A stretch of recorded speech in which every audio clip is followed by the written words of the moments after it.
The number one reason for breakups is not finance, infidelity. It's if you do that, there's a 99% likelihood you'll break up. That's pretty crazy when you think about it. All Carrick Brunson. The world's most influential matchmaker. If you choose a weak partner, not only do you not live as long, not as happy, more unhealthy, but you could literally suffer death. So who you choose is the most important decision you could make. So I have questions. You ready for this? What is the state of dating? It's a hell of a problem. How do you spot a narcissist? So the key is to, This golden mean thing in your book, well, what is that? it's the optimal measure of what we consider to be sexy. For women, it's the percentage of your waist to your hips. So What is the future of dating? I know a lot of people are gonna be mad at me for this, but we can go there if you want to. It's like Arranged marriages. data shows us people in the arranged marriage have higher satisfaction because And this is often where many people go wrong. What should I be looking for in a partner? it has come down 10 years of research on this. There's 5 key characteristics that we need. 1, Paul, I wanted to go over this thing called attachment theory because I think I'm an avoidant attachment style. I love this topic. There's some phenomenal research looking at the number of orgasms that people have based on their attachment style. And if they were avoidant, the data showed that. No comment.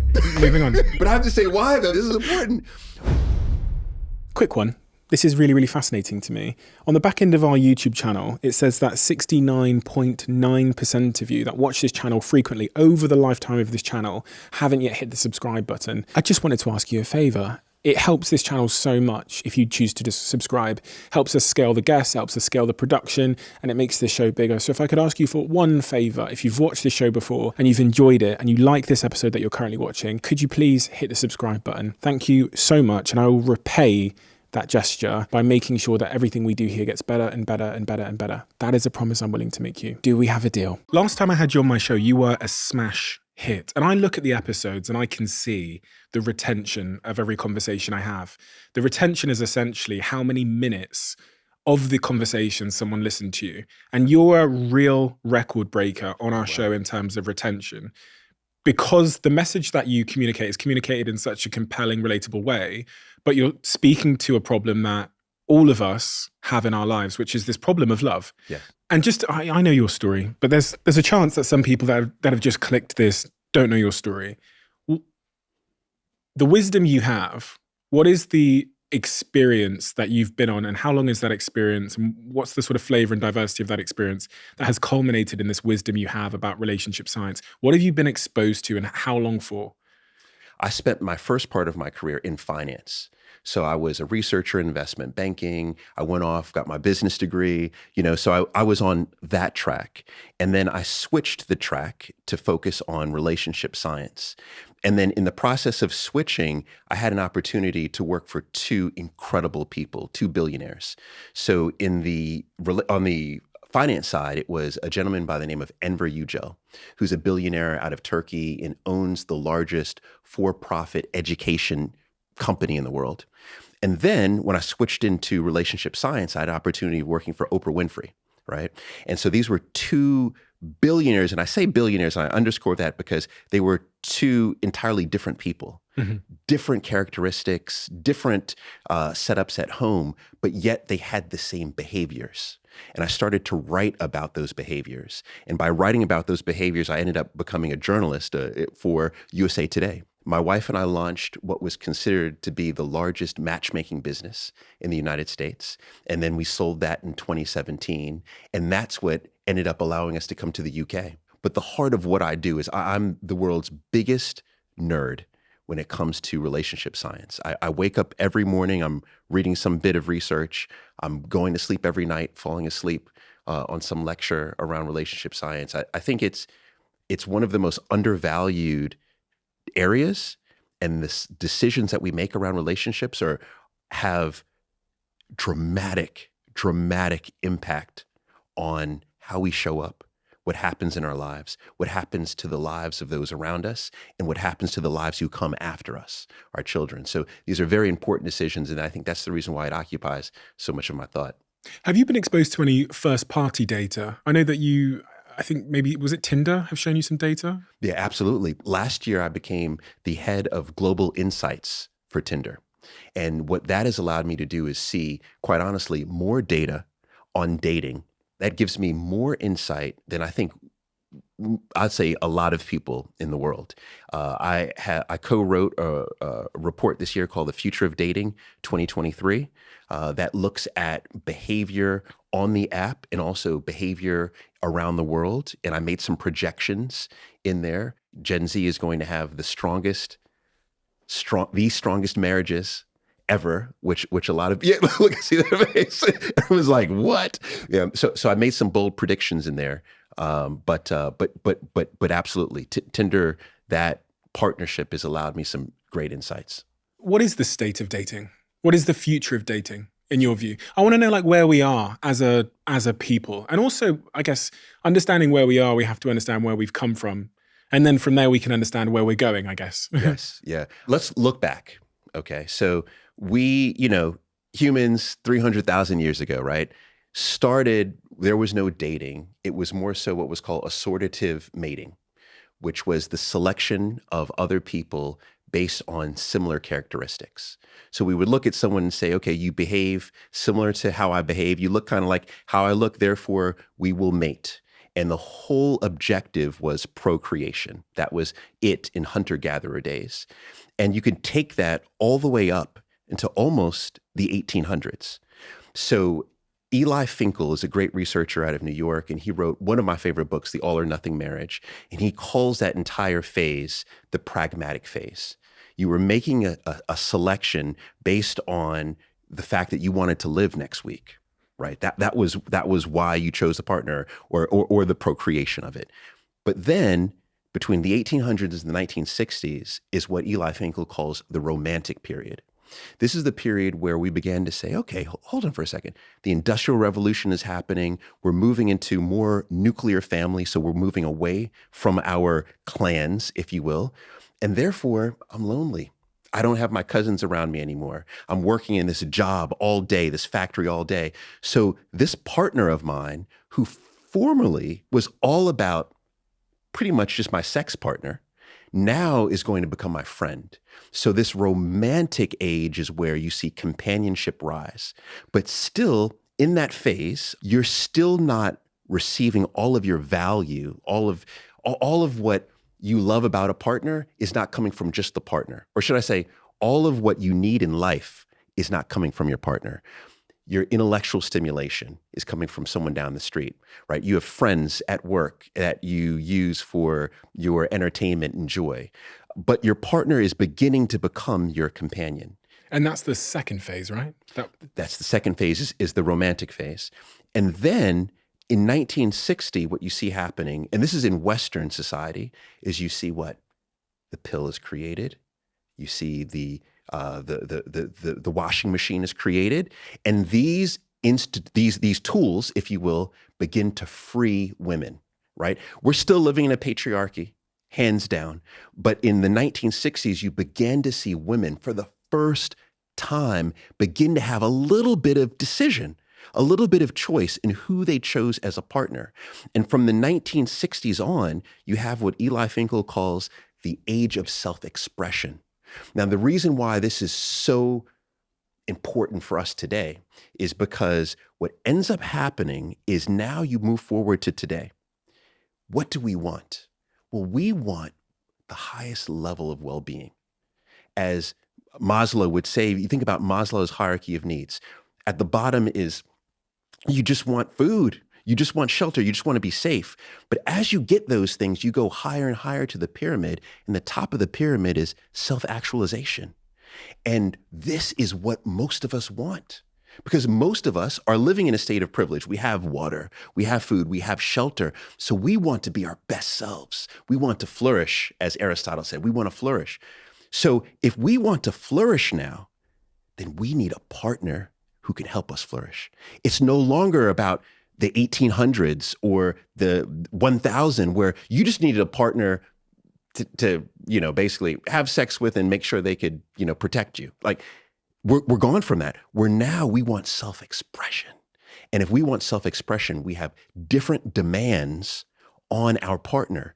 And that means dating is now more complicated than it has ever been. Everybody thinks they want choice. Men and women, we all think we want choice. But I'm quite fascinated by the psychology of choice and how it can result in indecision, but also valuing what you've chosen less or more. And that's sort of context dependent. I think here about arranged marriages, and you talk about that in the book and what we can learn from arranged marriages, because, you know, that's a situation where you're given very little choice. Yes. Yeah. So what happens there? Yeah, this is a controversial one in the book. And I know a lot of people are going to be mad at me for this. But here's what the data tells us, that arranged marriages, on average, last longer, and both people in the arranged marriage have higher satisfaction. Now, I will also say a lot of people are entering arranged marriages with no decision. A lot of arranged marriages are happening where I would say are amoral, right? However, let's look at why it could be, because I think that's the beauty of empirical evidence, of research, is it allows you to think about the possibilities of why and what can we learn from this. One of the reasons why is because when we think we're in love, most of us are not. Most of us are in this blind state of limerence, where we are infatuated with the person in front of us and we really know nothing about them and we know nothing about decision making and we don't fully trust them. The sex is good, right? And we say, okay, I want to spend the rest of my life with this person, right? What's happening in most arranged marriages is you have a village.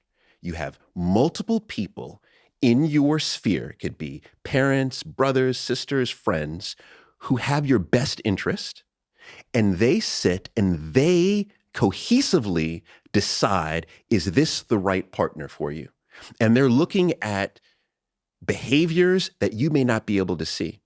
You know, I saw this with my matchmaking agency. In the matchmaking agency, the first thing that we would do when a client would come in is I would interview friends and family, coworkers, colleagues, people you report to, people who report to you, previous girlfriends, you know, love interests. And with that, I would look for the consensus, and I would use all of that to say, okay, this is who Stephen is. He comes in and he tells me this is who he is, but I talk to all of these people in his sphere and I understand this is who he is. And the reason why we have a hard time understanding who we are is because of cognitive dissonance, right? We believe as human beings, we think that we behave as we think we behave, but we actually don't. Like we don't. What we say we value, chances are we don't really value that. You know, in matchmaking, again, I would ask, what are your values? And then they would give me this long list. Oh, you know, I'm a Christian, and I value health, and right. So this is what you do. And then 2 days later, I'd say, okay, last Saturday when you were off work, what did you do with your time? Oh, I went out and I pigged out. I ate all day. And then I went to this concert and I did this. And I said, well, where was church in that? Where was Bible study? Where was this? And what I've noticed is that where we spend that free time, where we spend our discretionary money, that's what we value. So true. I've thought a lot about this recently, about how what I say should be reflected in how my calendar looks. Yes. And that is the true sort of evidence of me living my values and really what I do value. And I think people struggle with this sometimes because what they'll say in rebuttal to that is, well, I'm just so busy, Paul. I'm so busy. I've got kids, I've got mortgage to pay, etc. I have to say they are entirely right that we have a finite amount of time, but in that they're showing what they value. They are showing that they value their kids and their life, yes, their ability to live and eat. That is a value, that is a priority. And this is also why I think our values should be viewed in, especially as it relates to like how we allocate our time, as a list of priorities.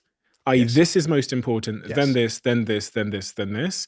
Because we can value 20 things. It doesn't mean we're going to do them because we, time is finite, but values aren't necessarily. They're not. I completely agree. It should be a level of prioritization, right? And we should comfortably own what that is. Yes. So if it is time with your children, then you value that. Yeah. That's what you value. Stand by that, because the more that you can stand by that and erect boundaries around that, the happier you'll be, the more fulfilled you'll be. And you can spot it in the language, because if I embodied what you just said, when someone asks, Steve, why haven't you gone to the gym? My response would be, I had other priorities. It wouldn't be, I can't. Right. You know, Right. I couldn't, or it wouldn't be blame, it wouldn't be excuses. It would literally be the recognition that there was other priorities that won. And that is okay. That's okay. That is okay. But it's so interesting. So arranged marriages, people in arranged marriages report higher levels of satisfaction and stay together longer. Yeah, on average. And even to break that down a bit, right, is you have the family making the decision, right? So the family is able to see things that you may not be able to see. So that's one big driver of it. The second driver of it is, let's look at traditional marriage now, outside of arranged marriages. Right now, and this is Eli Finkel research, 80% of current marriages are more dissatisfied than they ever have been, ever. And 20% are more satisfied than they ever have been. Now, why is that? It's because of what we were talking about previously, and that is that we now want so much more from our partner.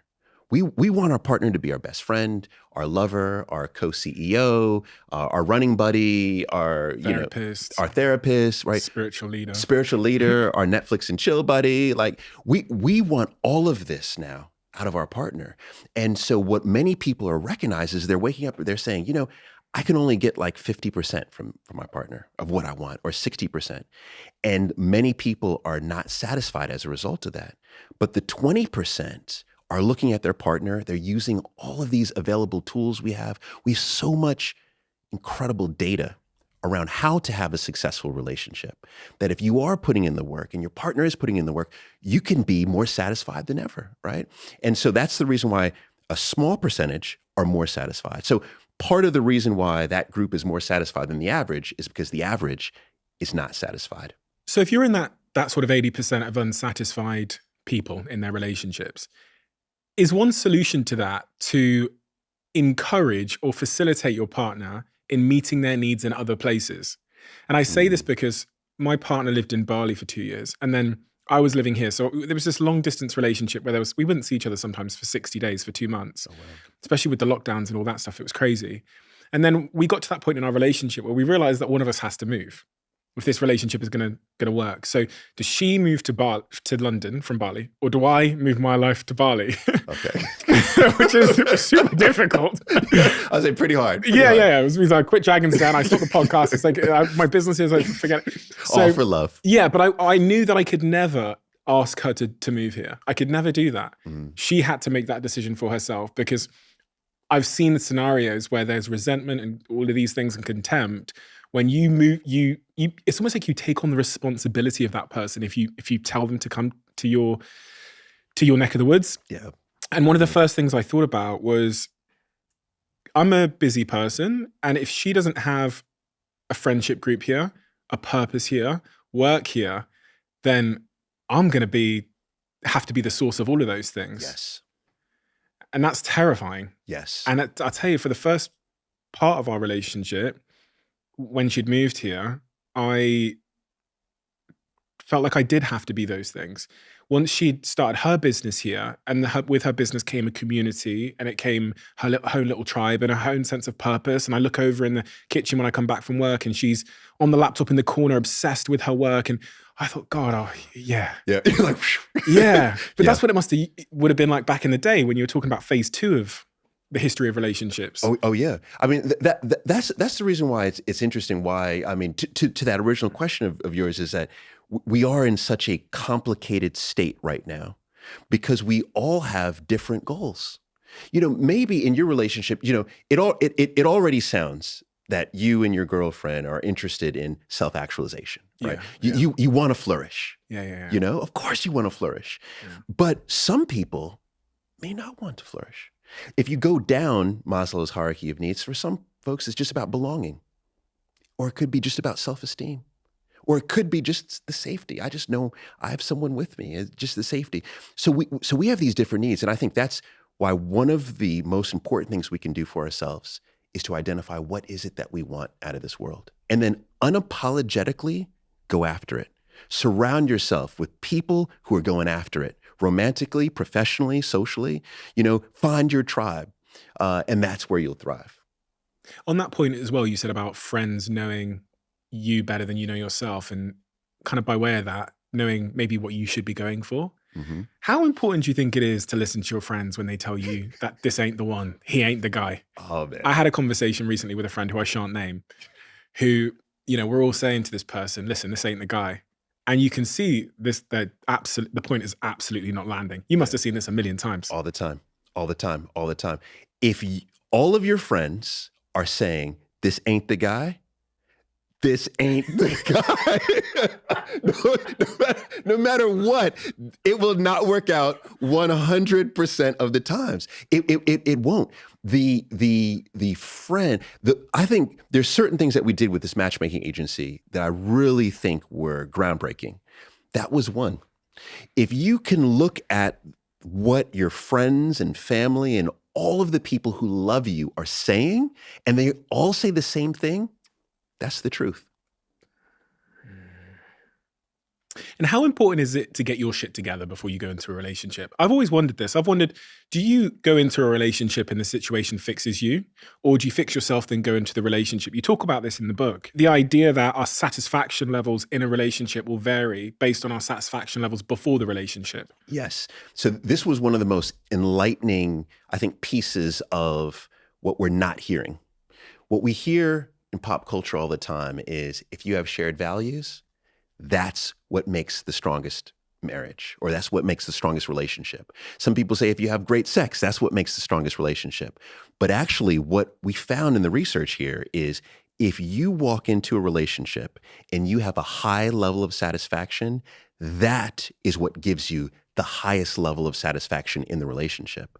So the key is you want to figure out how you could flourish, on your own. On your own. Carol Riff is one of the people who I don't think she gets enough attention out here in the relationship science space or even in the world, right? She's a brilliant researcher.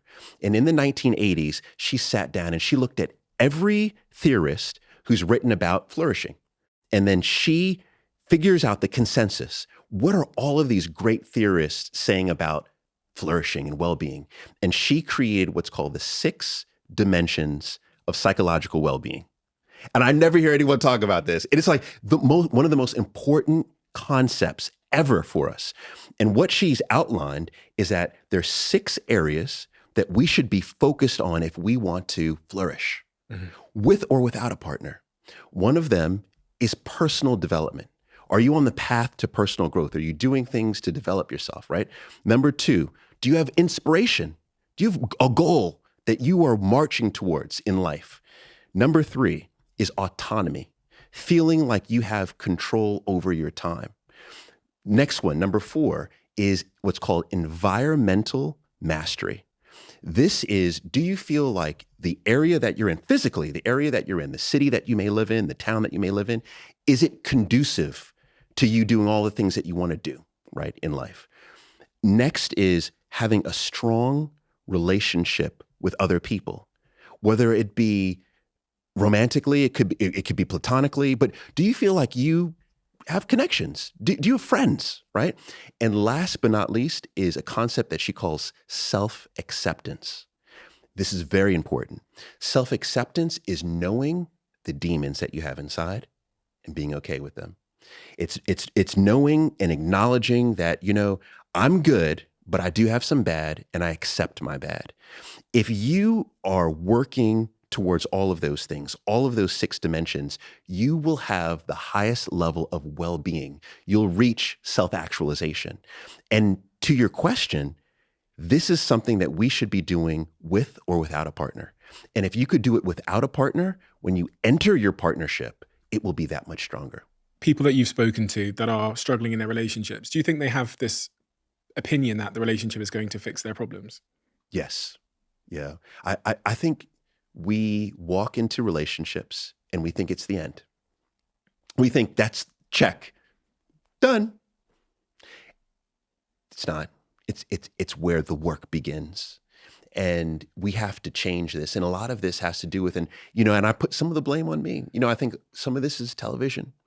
Some of this is the, a lot of people call it the Disneyfication, of relationships.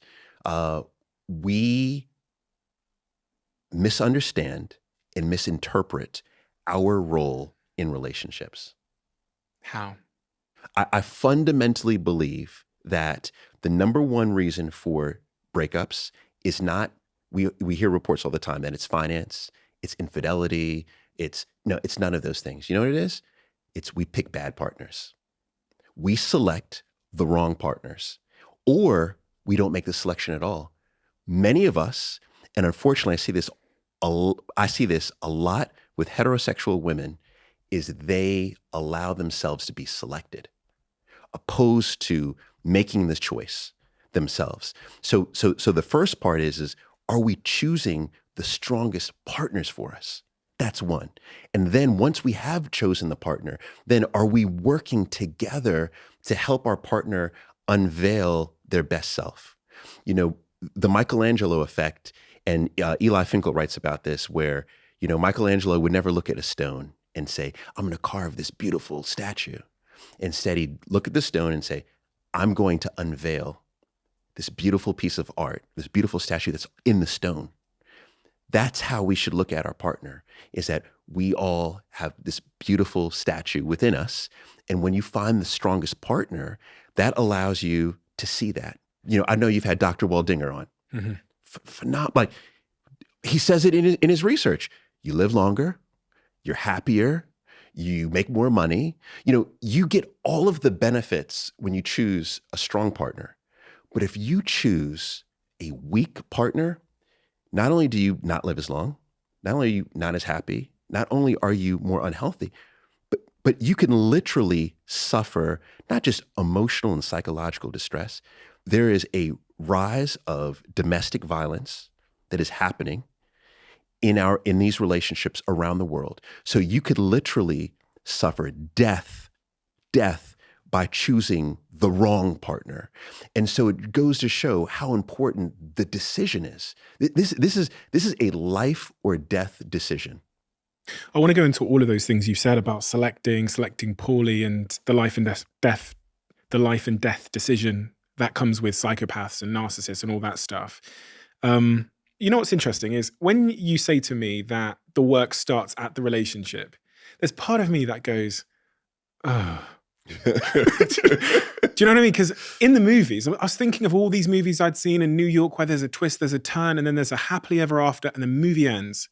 And you think when the movie ends, in all of these movies that we've watched for 10, 20, 30 years, you think that is the end. You think they live happily ever after. I watched the turmoil, I watched the battle, and then they live happily ever after. If that movie was to be extended, any movie we've seen, romantic movie, what you'd then see is another 30 years of bullshit.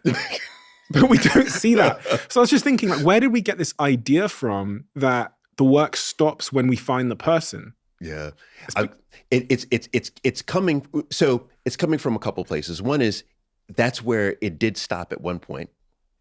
You think about the pragmatic stage, the romantic stage. That was all you needed. You just needed the partner. It didn't matter. You didn't have to do any work with the partner. So we have gotten this honestly as a society, but also it's what pop culture, it's what media, it's what it feeds us. But I would say, don't look at it as hard, distasteful work. Yeah. Instead, here's a better way. Let's reframe it. Reframe the negative, right? Is this podcast, right? Incredible. One skill, you're probably learning incredible skills doing this. One of which I'm sure is your active listening is off the charts now compared to what it maybe was day one. Now, if you thought active listening, I'm going to learn active listening during this podcast, did you think then it would be grueling? I don't think so. I think that you probably saw that as a great life skill. I can come in here, I'm going to not only I'm going to do all this incredible things, but I'm also going to develop skills. And these skills are transferable to everything I do. That's how we should look at our relationship. Look at it that way. You are going to learn incredible skills that are transferable across your life. And as you develop those skills, the whole tide rises. You're going to develop new skills and better master new skills, and then apply those to your business, apply those to your platonic relationships. So it's a wonderful thing. And when you are in a secure relationship, it's boring as hell. It's boring, which is why, not to get myself into trouble, but when you're watching television and you're watching these shows around relationships, actually, I'll give an example. I will give an example. When I got here to the UK, I started on a show called Celebs Go Dating, and then I very quickly went to a show called Married at First Sight UK.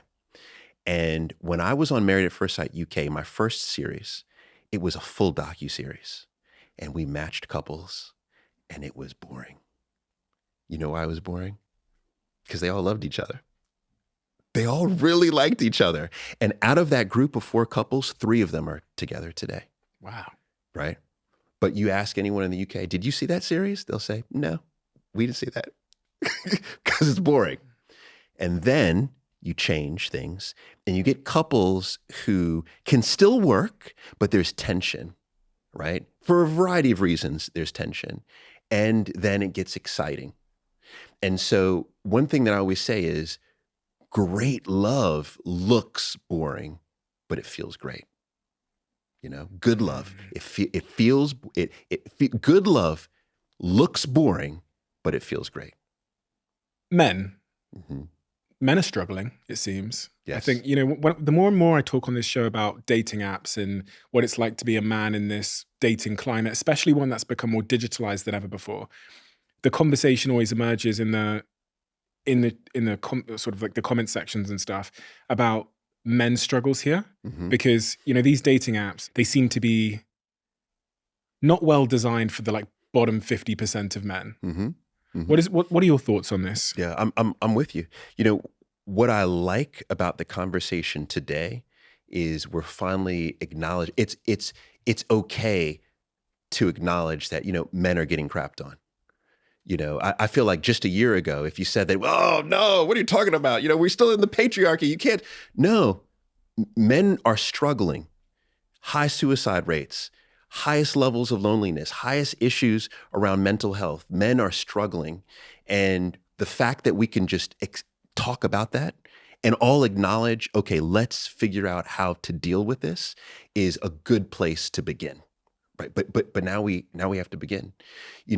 It begins with the awareness and talking about it. It extends into creating safe spaces for men to be able to talk. I love that what you see now is you see these podcast communities creating these spaces where men feel like they can be acknowledged and seen. And that allows for there to be connection with other men going through those same challenges, which creates camaraderie and helps you to break out of that loneliness. So we're on the path, but we have to acknowledge some of those larger trends that we see. I know Richard Reeves talks about this quite a bit. Phenomenal book of Boys and Men, where you can see just the levels of unemployment, the lower levels of educational attainment for men, the high levels of drug usage, the high levels of what Richard Reeves calls sedation, essentially, is drug usage, pornography watching, where you have a large number of men just sedating themselves out of pain, right, out of loneliness. And so I think we're in a great place to begin working on the problem, but it's a hell of a problem. In your book on page 72, it says that in the Tinder research, you found that one of the main reasons men aren't in relationships is because of rejection. Yes. Fear of rejection. Yes. Number one. And many people would laugh at that. They would laugh at that stat. What? Men walk up to me all the time. So how is it that men are fearful of rejection? But the fact of the matter is that the majority of men report the number one reason why they believe they can't find a significant other is the fear of being rejected. Think about that. And that's not just in person. That's online, feeling as if you are going to deny me, you're going to reject me. And to me, that speaks to self-esteem. To me, that speaks to self-love. To me, that speaks to self-worth. And so therefore, we have to really evaluate the why. The why is that? But I think this is such an important point, and this is why we have to look back. Let's look at history. Why is it the case that the Calvin Klein model, or why is it the case that the higher status person gets more interaction? If you think back to pragmatic, right? If you were a woman, what did you need to survive? I needed a mate that would protect me.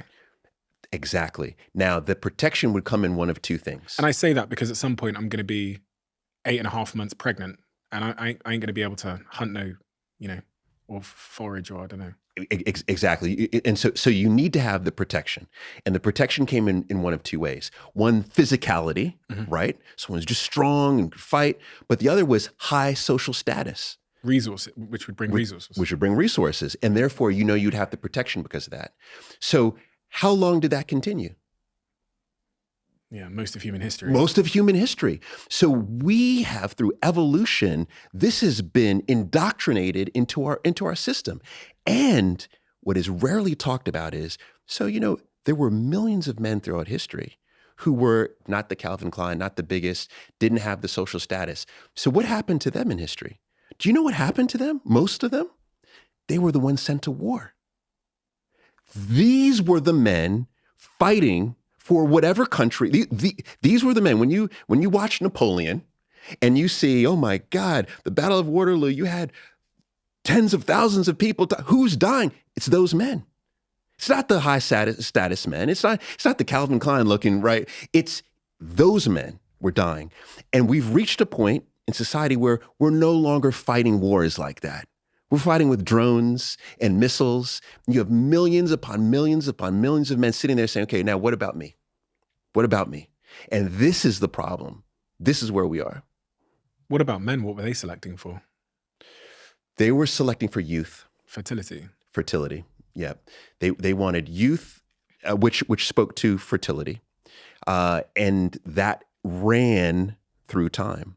And that's the reason why you see a woman who, I talk about this in the book, there's this golden mean. Golden mean. I read this and it was the first time I'd ever heard of this idea of the golden mean, but it was super interesting. The golden mean. It explained why my girlfriend seems to like my shoulders. She doesn't care if I get fat. I swear to you, I asked her one day, I was like, what do you prefer? Because she asked me, she said, what features do you prefer on me? And obviously I knew that was a trap. So I said everything. I'm not stupid. But then when she asked the question, I asked her the question back. I was like, what features do you prefer on me? She was like, your shoulders. Yeah. And I was like, really? I was like, I thought they said you wanted, I thought women wanted a six pack. She was like, she was holding my shoulders. She was like, your shoulders. Yes. And then I read this golden mean thing in your book and I was like, ah. Yeah. That's how I could, it's interesting. I spot everyone and I almost am calculating golden mean because I'm always thinking as a matchmaker, like I can match that. So the golden mean has stood throughout history. And there's a different calculation for men and women. For women, the calculation is the difference between waist and hips, right? So it's the percentage of your waist to your hips. So if on average, your waist is 70% of what your hips are, that is considered to be fertile, right? You're considered to be at optimal, you're optimal for fertilization in essence. And you could see that ratio tested throughout time, and you could see that ratio tested throughout culture, which is rare, to go to an Eastern collectivist society and see something similar to what's happening in a Western individualistic society. And so the golden mean stands through time. And the reason why it's so interesting is because you look at like Twiggy in the 1970s, I think, in the UK, and you say, gosh, Twiggy was so thin, but she still had a 70% golden mean. You look at people talk about the Kim Kardashians of the world. She has less than 70%. She's probably like 50%, right, golden mean. And so the golden mean is the optimal measure of what we just consider to be fertile, therefore sexy on average. And so that hasn't been influenced by, magazines and media and stuff like that. That's just, scientists think that's innate in humans. Yes, they think that that's innate, but it is impacted by culture. So you go into different subcultures, and there might be more of an exaggeration of the golden mean, right? So maybe it's more than 70%, or should I say less than 70%, could be what's considered more attractive. So it is influenced, but on average, that is it. And the reason why I say that is it is because many men would argue, oh no, you'll say, oh, what are you? You're a breast man, you're a leg man, like what is it? Like it's a Thanksgiving dinner, you know what I mean? And those could be characteristics and features that you find sexy and attractive. But on average, this is what will light up most men. And then for women, when they're looking at a man, the golden mean is the difference between shoulders and waist. And so if your waist is 70% or less than your shoulders, then that is considered to be what? Someone who could protect me. That's where that comes from, and therefore, throughout hundreds of thousands of years of history, we get to the point where, okay, it's sexy. Why is it sexy? I don't know. He just looks sexy. No, the reason why he looks sexy is because ultimately, back in the day, he could have been a protector. So that's where that comes from. And in the matchmaking community, what I used to do all the time is if I had a client who was, say a male client, and he didn't really represent the golden mean, I'd say, put on this blazer here, wide shoulder pad blazer, go out there on that date.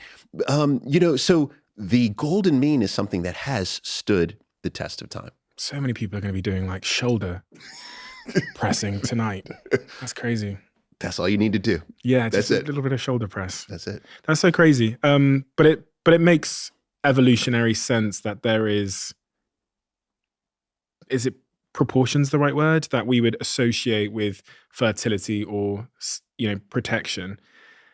What's this concept in chapter 4 you talk about? The concept of mate value. This is. I feel like the whole book now is controversial. This I'll give a quick disclaimer. Yeah, this is his book, not mine. This is another topic that a lot of people want to push back on. Right, mate value is a evolutionary psychology term that is around technically what value do we bring to the mating marketplace?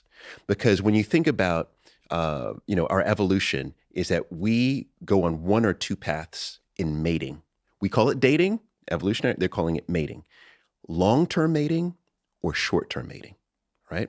Now, short-term mating is a separate beast. Short-term mating is literally, I want to have sex tonight. Therefore, you're going to look at different characteristics. You're not going to care if you can trust the person. You're not going to care. You're going to look at what they look like, and that really might not mean anything to you. That's short-term mating. Long-term mating is much different. Long-term mating is okay, I'm looking for a partner for life. And part of the calculation that we're doing, innately, the calculation that we're doing is what do we value the person? It's no different than someone saying, oh yeah, he's a 9. Or she's a 10, 10 out of 10. She's a 10. In essence, that's what mate value is. But I look at mate value as all of the ingredients that we bring to the table. So yes, it is about physically how we look. It is about status in our job. Yeah, that's important. But it's also about how kind we are. It's also about our behavior. It's also about how confident we are when we walk into a room. All of these pieces add up to mate value. But the reason why I say it's so important to know is because mate value will also change based on the context. For example, if I take, you're going to be my reference here. If I take you, Stephen, and I bring you to Richmond, Virginia, where my wife is from, and we go to a restaurant, you walk in, everyone is mesmerized by you the moment you open your mouth. Yeah, amazing. Everyone is. Where is it? Richmond. Got a postcode. Richmond. Peg a note here. Everyone is. The moment that you speak, wow, I've never heard an accent like that. Tell me more about you, right? They're intrigued. It's what I call the premium effect that lands on top of the mate value, right? But we have to understand that there is a value that we assign people when we are mating or dating. You conveniently skipped over the one about having kids. Oh, yeah. Yeah. No. But so having kids, it goes up, or it brings your value up, or it brings your value down. Now it depends on what your partner is seeking. So so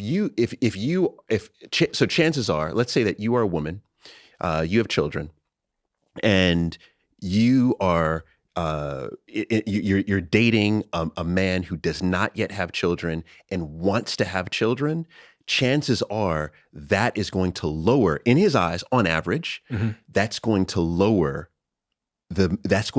your perceived mate value. However, if he has children, or maybe he's a little bit older, or for whatever the reason, he could look at that as an upside. The point there, though, is that it's the context that changes your mate value. And that's very important. The context is what changes it. So this premium effect you talked about then, when you're talking about Richmond, Virginia, how can one use that to increase my chance of finding someone to fall in love with? And just give a bit of color on what you mean by the premium effect. Is it being a scarce commodity in a certain environment? Yeah, that's exactly. Or a desirable commodity in a certain environment? It's being scarce. Scarce, okay. Yeah. So when we started the matchmaking agency, it was focused exclusively for Black women. And the reason why is because I felt as if Black women were being highly discriminated against in the matchmaking space. And so I was trying everything. And so I thought, you know what I'm going to do? I'm going to start putting my clients on dating apps, and I will act as them. And I saw that they were not getting traction. Is that statistically proven? I'd love to know. Yeah, you know, I will say from all of my experience in matchmaking, it was. That Black women got less matches on dating apps, less swipes. In my time when I was running that dating agency, absolutely, hands down. There was no question. Why? Well, you know, there's lots of reasons. One reason is that when it comes to outside of Gen Z, so if you look at millennials, you look at Gen X, you look at baby boomers, and at that time, Gen Z wasn't yet on dating apps. We're talking about millennials and higher. We typically choose ethnicity over every other category. So ethnicity ended up being one of the first selections of a partner. And we would either we would either include you or exclude you based on ethnicity. Gen Z has changed this, and I'm so happy to see this. Gen Z is the first generation to, at majority, have interest in everyone. So on Tinder, for example, we see that 80% of our Gen Z, they are not just open, but they have dated someone outside of their ethnicity. And I believe that we're entering this new phase of what I call, we are inter-everything. We are inter-ethnic, international, interreligious. That to me is beautiful. But that didn't happen for millennials. It definitely didn't happen for Gen X, and definitely not for baby boomer. So ethnicity was number one. So because of that, and because of the pools of Black men on dating apps of that age range were so much smaller that you saw a very small selection rate for Black women. So that's what was driving the low perceived interest. But what I didn't like what was happening is you would see this data come out, Black women are not selected or not swiped on or whatever it may be, and it would be projected as Black women are not desirable, which is like the most ridiculous thing in the world. I was like, what are you talking about? But the reason why is because they were taking these small data sets and essentially claiming this larger narrative based on this small data set.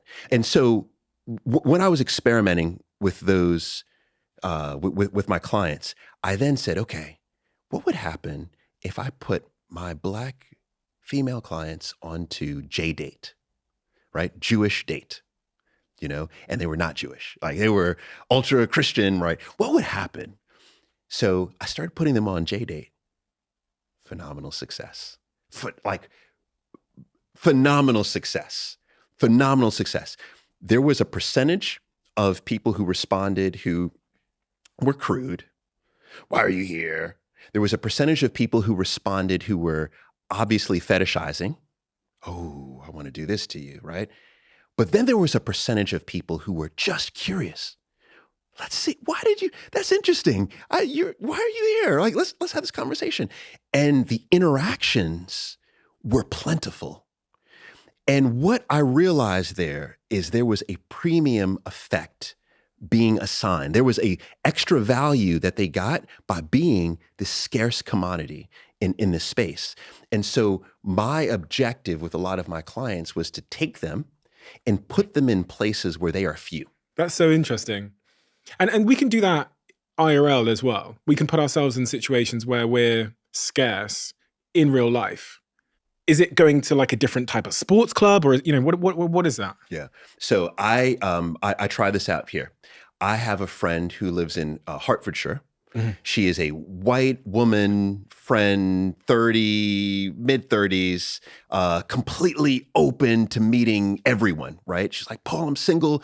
I don't know what to do. I said, all right, here's what you do. Come on down to South London. I want you to go to this exhibit that's happening at the Black Cultural Archives in Brixton. Mm. And I want you to go down there. And you just tell me what happened. She went down. She was like, oh my God, it was crazy. I met blah, blah, blah, blah, blah. And the point was that she put herself in a place where she was a quote unquote scarce commodity. If you want to look at it in economic terms, which I like, that's exactly what she did. And she met incredible people. Now, did she have romantic connection there? No, but she walked out of there with 2 friends that she's kept in touch with, for a year plus. So think about where your interests lie, but where you can step out and be different, where you could be unique. You can do that in every aspect of your life. But you know what the underlying driver is to being able to do that? Is self-esteem. Because the higher self-esteem you have, the less external validation you need. Less you need to conform to the environment. Exactly. Even there's some great studies that show that the higher self-esteem you have, the less you need to have someone who's traditionally attractive. Interesting. Yeah. Because you start to see all of the value, all the beautiful nature and behaviors and physicality of someone. And you don't need to walk down the street and have everyone say, he looks like, he's so beautiful or she's so beautiful. You have value in that person. So therefore, and so high self-esteem is indicative of so many aspects of our life. And you could show up, get that premium effect if you have high self-esteem. I've never heard anyone talk about this before, and that is so interesting, because I was, every time I hear an idea, I think we all at home, everyone listening to this will kind of sense check the concept on like friends they know and people they know. And I would say that of everybody I know, the people that are typically lower self-esteem are those that are most focused on appearances and looks. Yes. In fact, there's one of my friends who, when he called me one day in the gym and said, I'm not sure about his current partner. And I was like, why, what's up? He goes, like when I walk into a restaurant with her on my arm, I just don't know how it looks. Literally, that's what he said to me. And I remember having the conversation with him like, bro, you are screwed if that's what you're judging this individual based on how they look on your arm. Yes. But it's a consequence of his own need for validation from the person he's with. And then it's no surprise that the other correlation you see is those people are probably still single. Those are my friends that are still single. The ones that care the most about that can currently have the lowest self-esteem, are also the ones that are still missing probably great people for looking at the wrong things. There you go. That's why we need to be in a state of flourishing ourselves before we go out there. Because think, if he was able to just take a breather, work on his self-esteem. Facts. There's so many things you could do, boost your self-esteem. Think of how incredible his next relationship would be. Facts. Yeah. Yeah. Self-esteem is really where it's at. Like it's underrated. That's so interesting, this idea that when we have low self-esteem, we'll care more about how the person looks because we believe that they can boost our self-esteem by just being next to them. That's crazy. Yeah. And well, more so, we believe that society accepts them and we won't be shamed by society as a result of being with them, right? Because we want the validation from society when we have low self-esteem. But if you have high self-esteem, you say, you know what? This is my partner. And I don't care what you think. Yeah, it doesn't matter what you think. I'm happy. Yeah. Then you can walk down the street with anyone. And if you encountered in your work as a matchmaker back in the day, someone who was low self-esteem, what would you suggest them to do? Would it be therapy? Was it something small they could do in their life, a first step they could take? Yeah, I mean, so what we would do with the agency is we would not even start matchmaking them until we went through months and months and months of coaching, right? Now, what are some things that you could do, practical things you could do? It's about practicing self-compassion is a great way to boost self-esteem.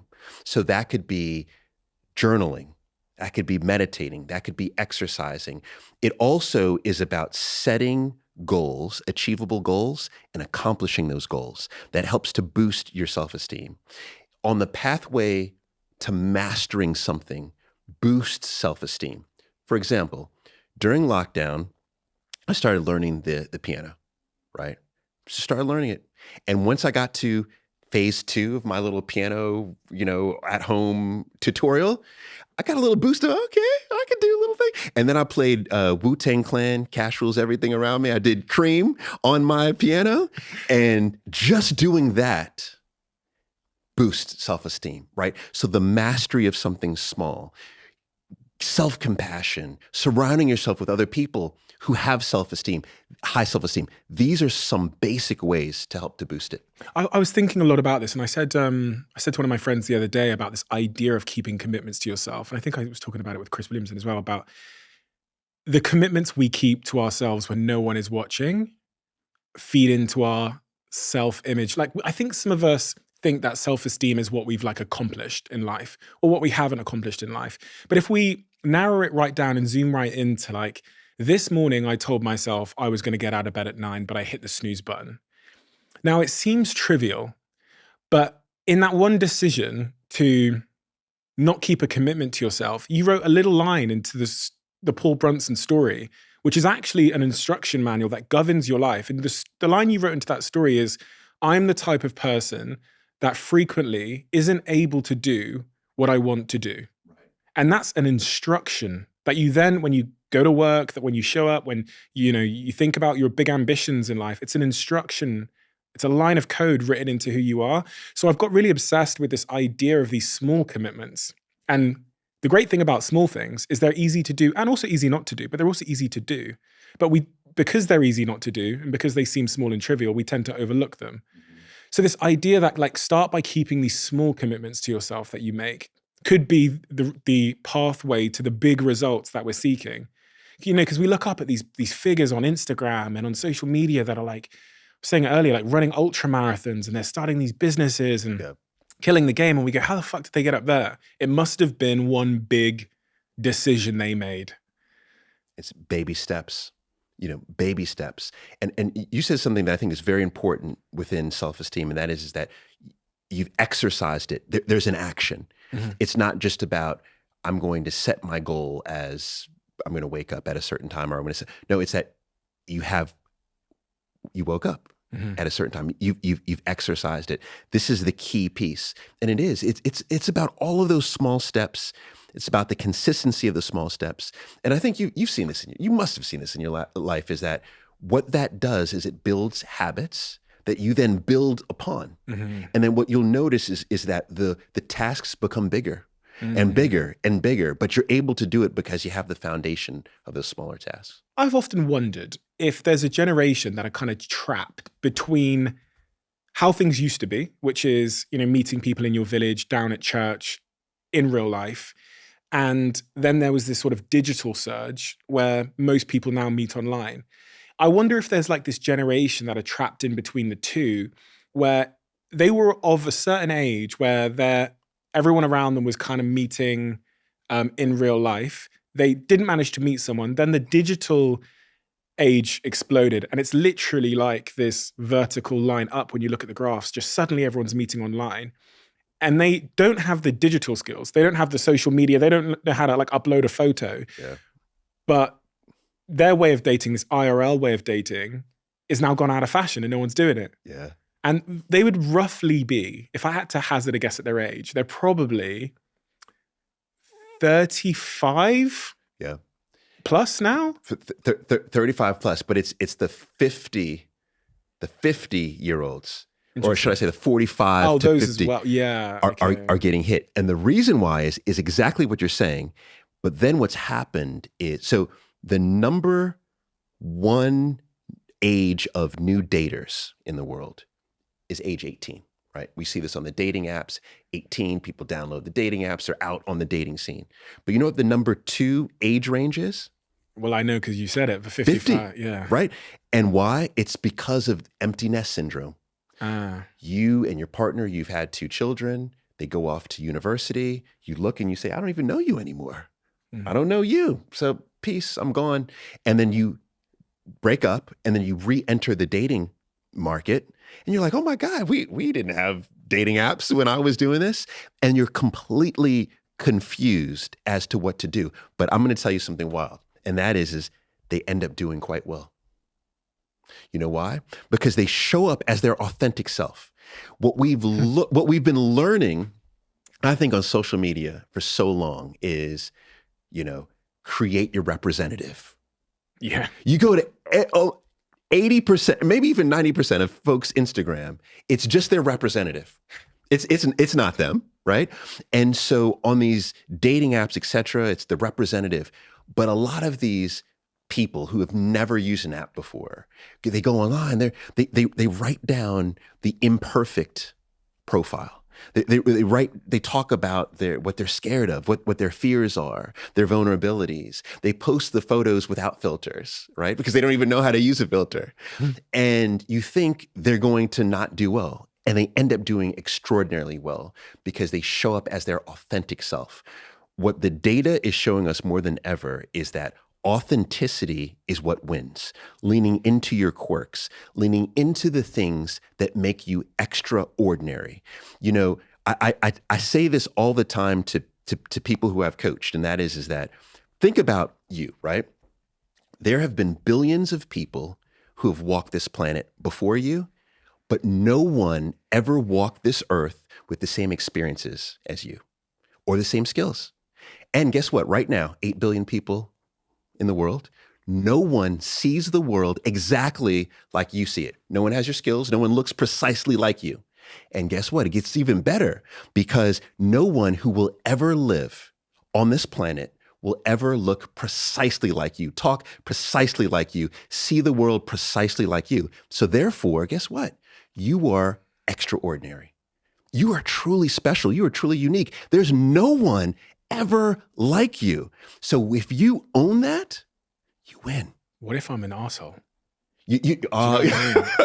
Well, you know what? So, are you a narcissistic psychopath asshole? Like, you know what I mean? Like, if you don't like who you are, you don't want to put that out there. You want to, filter it, face tune it, trim it, cut it, expand it. I'm with you. So yes, many of us don't like, various parts of who we are. The key is to embrace the good, but going back to Carol Riff's 6 dimensions of psychological well-being, self-acceptance is to say, you know what, these 3 things I do, yeah, assholes do those 3 things. But do I lay that out? No. Well, here's what in a dating app?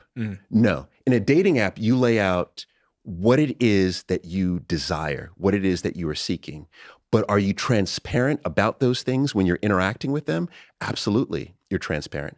Because if those asshole traits are part of you, it's going to show up in your behavior. So you alert the person ahead of time, I'm working on these things. I don't want to scare them off. No, you don't, but you want to be your true self. But it depends on what kind of trait we're talking about, though. So, I mean, you'd have to give me an example. Okay, I'll give you an example. I'm playing a role here, okay? So people don't clip this and put it on the internet. But say that I had a toxic trait where I get ultra needy and I'm like very jealous and I'm very easily triggered by anything that makes me feel like you're cheating on me or you're, I'm like insecure from like maybe, something that happened when I was younger or whatever. Okay. This is good. A lot of people have this. So you'd be very anxious. This sounds very typical of an anxious attachment style. So the question is are you working on it? Because if you're working on that and you acknowledge that, that's a great relationship to be in because someone is proactively working on their trauma. But if you tell me this is how I am and I'm doing nothing about it, well, that's a problem. I want this relationship so I can work on it with you. No. Well, the best time to work on this relationship is before you're in it. Goodbye. That's pretty much what it is. But you know what? Those are the type of conversations that we should be having. How can I work on it before the relationship? So say in that case of insecure, jealous, anxious type, does that mean like going to therapy and when you say working on it? Yeah. Okay. Great question. So let's first say this about therapy. I have tons of friends who are some of the top therapists in the world. Love it. But when you look at the satisfaction rate that most people report going to therapists, very low, very low. If you look at the access to therapists or top therapists, very hard to get access. So most people cannot go. So I'm consciously always saying, okay, it's important to be able to go if you can, but most of this work you have to do on your own. First part is, and this is not me to be self-serving here, but I think podcasts are incredible in creating awareness. But I will say on this particular podcast, quite honestly, you've had all of the greats within this space, all of the greats. From, we talked about Dr. Waldinger to Gabor Mate, like you've had all of the greats who will give you a taste of what you need to create that awareness. And then you dig deeper, you purchase the book. Yeah, you purchase the book and then you do the work in the book. Gabor Mate, all the time, he talks about, you know what you do? Let's meditate, let's journal. Like he prescribes, he sets it out. But a lot of us don't want to do that level of investigation. No way. We want quick, easy, and now. And now, yeah. But guess what? You're not going to get to that level of flourishing if that's all you desire. Like, yeah, I mean, mediocrity is common. Like being mediocre, should I say, is common. The moment that you can step one level above being mediocre in society today, you typically are seen. That's how low the bar is. It's the same way in relationships, but it's also the same way in the relationship that you have with yourself. If you do any bit of work, you become exceptionally better. For you, for your partner, just a little bit of work. Learn to actively listen. Learn to just simply respond, which is active listening, versus reacting. That's a game changer. There's this idea of like metacognition, which is thinking about your thinking. And when me and my partner have a disagreement now, it's almost like I now have this metacognition. It's like I'm watching the situation and watching myself in the situation. And it makes such a big deal. My girlfriend was saying something to me the other day, and in my head I'm going, think about how you're listening. Make sure you're listening intently. Yes. Make sure she feels heard. That's what my brain is saying now. Yeah, that's it. But before it was all like, fuck, wait till I need to let her know how she's wrong. Yeah, but see, this is the work. Yeah. This is the work that we were talking about, that you were doing, that is work, but it's paying dividends. Yeah. It's like the return on investment on learning the skills is infinite. Because I'm sure you take that into your business. You take that into social situations, active listening, stepping outside of yourself. These skills change your life. And to go back to Dr. Waldinger's work is when you're able to make these small adjustments in your life, you're happier, less stress. You live longer, you make more money. The rewards are infinite. This older the generation that we said we think might be trapped a little bit in a technological transition. One of the things my friends that are part of that generation say to me is that there's just no people left anymore. And one of my friends has actually said to me a few times that she needs to put herself in a situation where she's going to meet lots of men, where there's lots of men. And she gets particularly annoyed when her friendship group don't want to go to the places because they're all paired off. Okay. Where they don't want to go to an environment where there's lots of men. Does it matter? You talk about this in chapter 4, the importance of the sex ratio. Yes. Yeah. Does it matter? So sex ratio is huge. The best example of sex ratio is look at what's happening in the farmland. So country areas of China, where you had basically the one-child policy, where you see a heavy number of men. So the sex ratio is the number of women to men, right? And so you look at the number of men. There's many more men than there are women in China, especially in the farm area of China. So what does that mean? What that means is that women now have more negotiation power with the men. If you go back 40 years, you'd have to be married off by 18, 17, 16 in some of those areas. You would have no say as to who you could. Now, I literally just read an article where you have 30-plus-year-old women going into those areas saying, we could choose whoever we want out here. You know, we can do whatever we want. You have more negotiation power. But that also impacts the relationships that then do form. For example, look at most university campuses that now have majority women at the university campuses. What's happening in terms of sex at the campuses?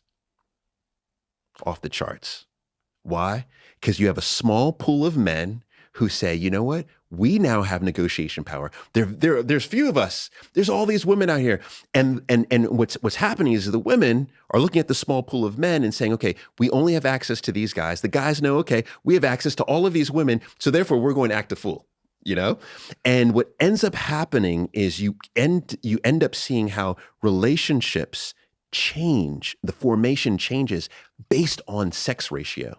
So looking at some of these macroeconomics, you can see how it does impact how a relationship is formed and then what happens in the relationship.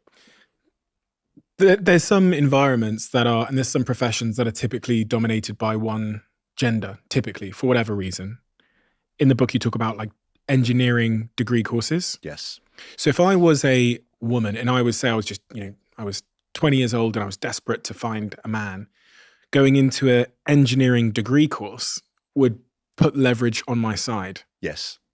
It's just something to think about. You know, people choosing jobs and environments to work in, if they are really trying to expose themselves to a gender balance that's in their favor, we're talking about heterosexual couples here, then that is something to consider. It is. But even that point is controversial, right? Yeah. Why? Because that point that you just mentioned, which I endorse, by the way. Then I'll cut it out. It's all controversial. Yeah.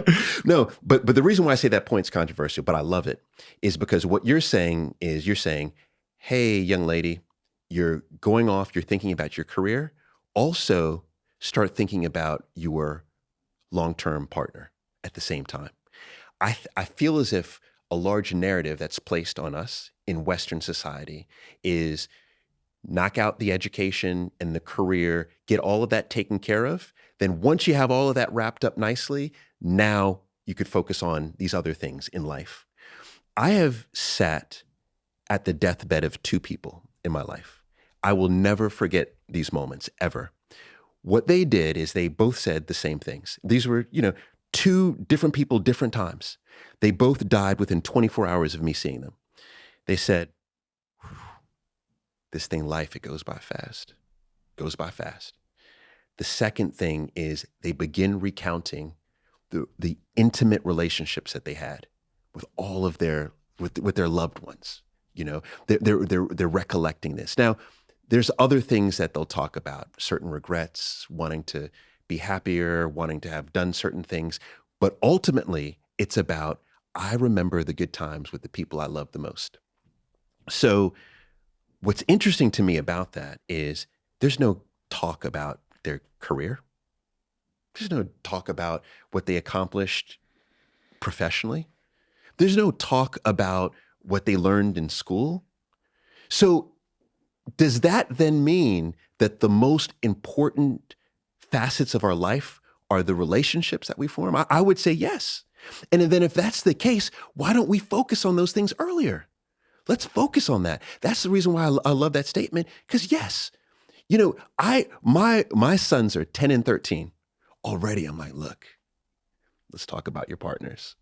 Let's talk about how you're going to go about doing this, because ultimately that will be the most important decision that you make in life.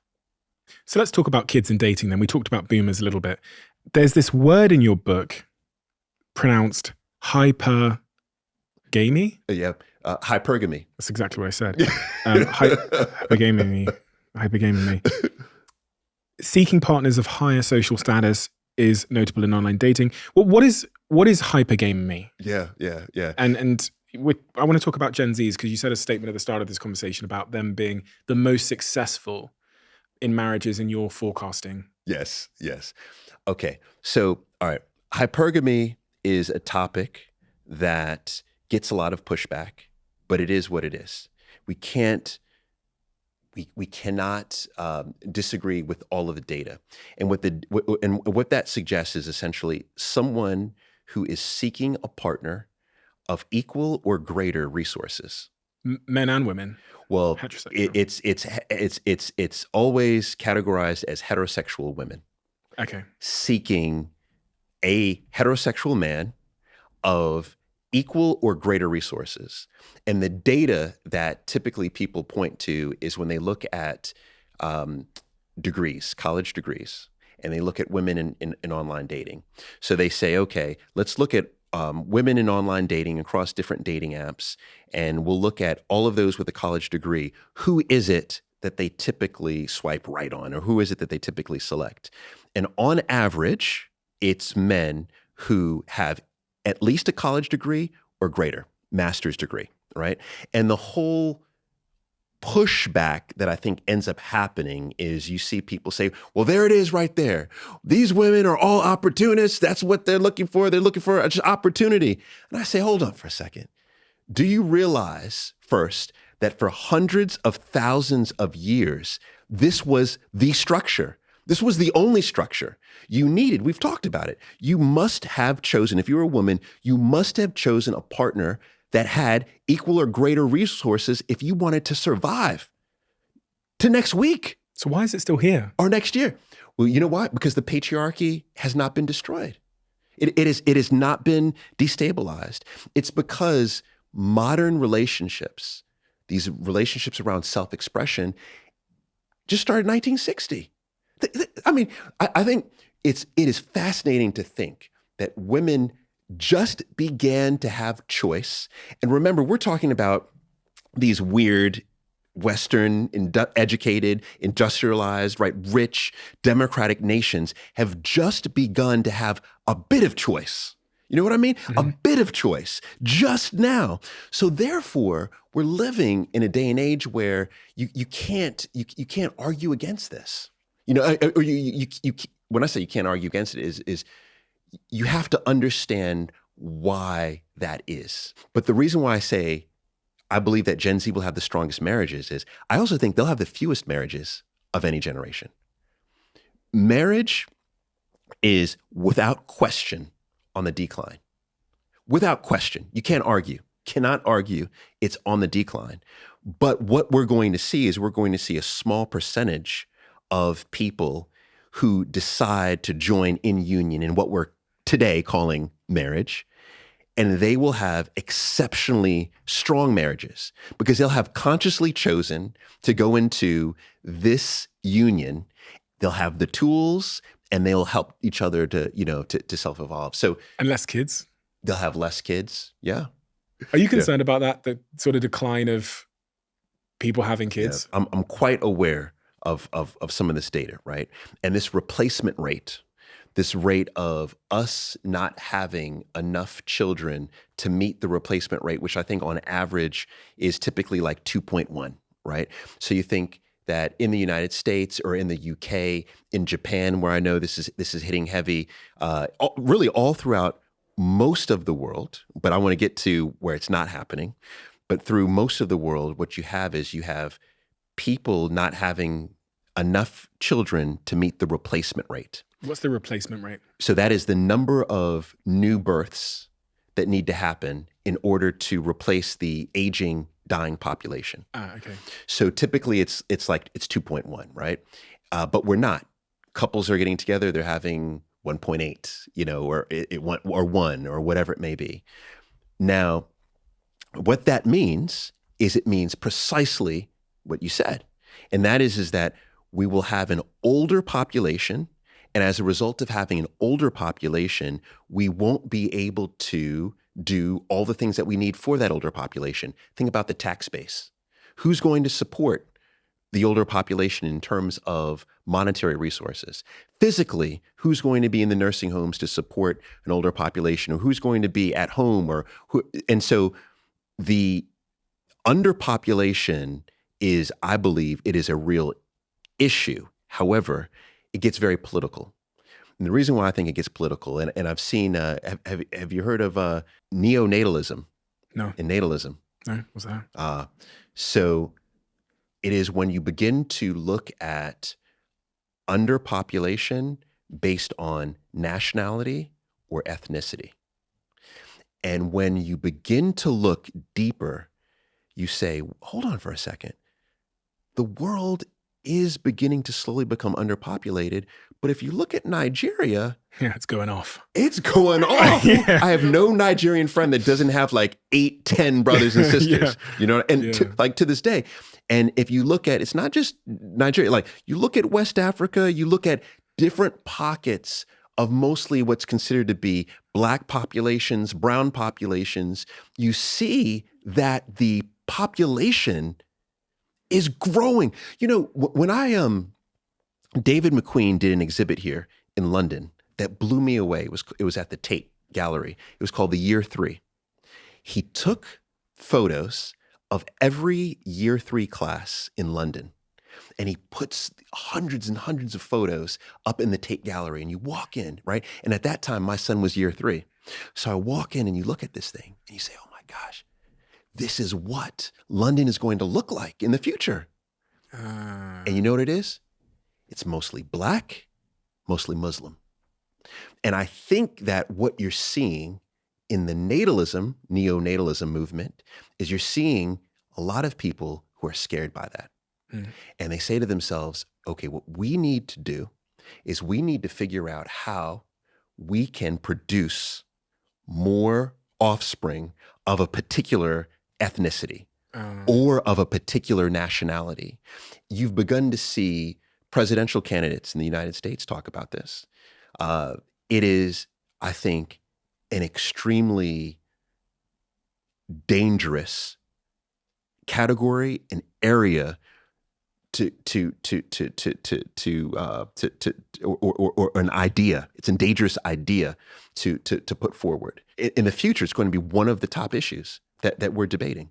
Because if you play that forward, not long, you wouldn't have to play it forward very long to realize that there's certain races that were once the majority that would then become a minority race. Oh yeah.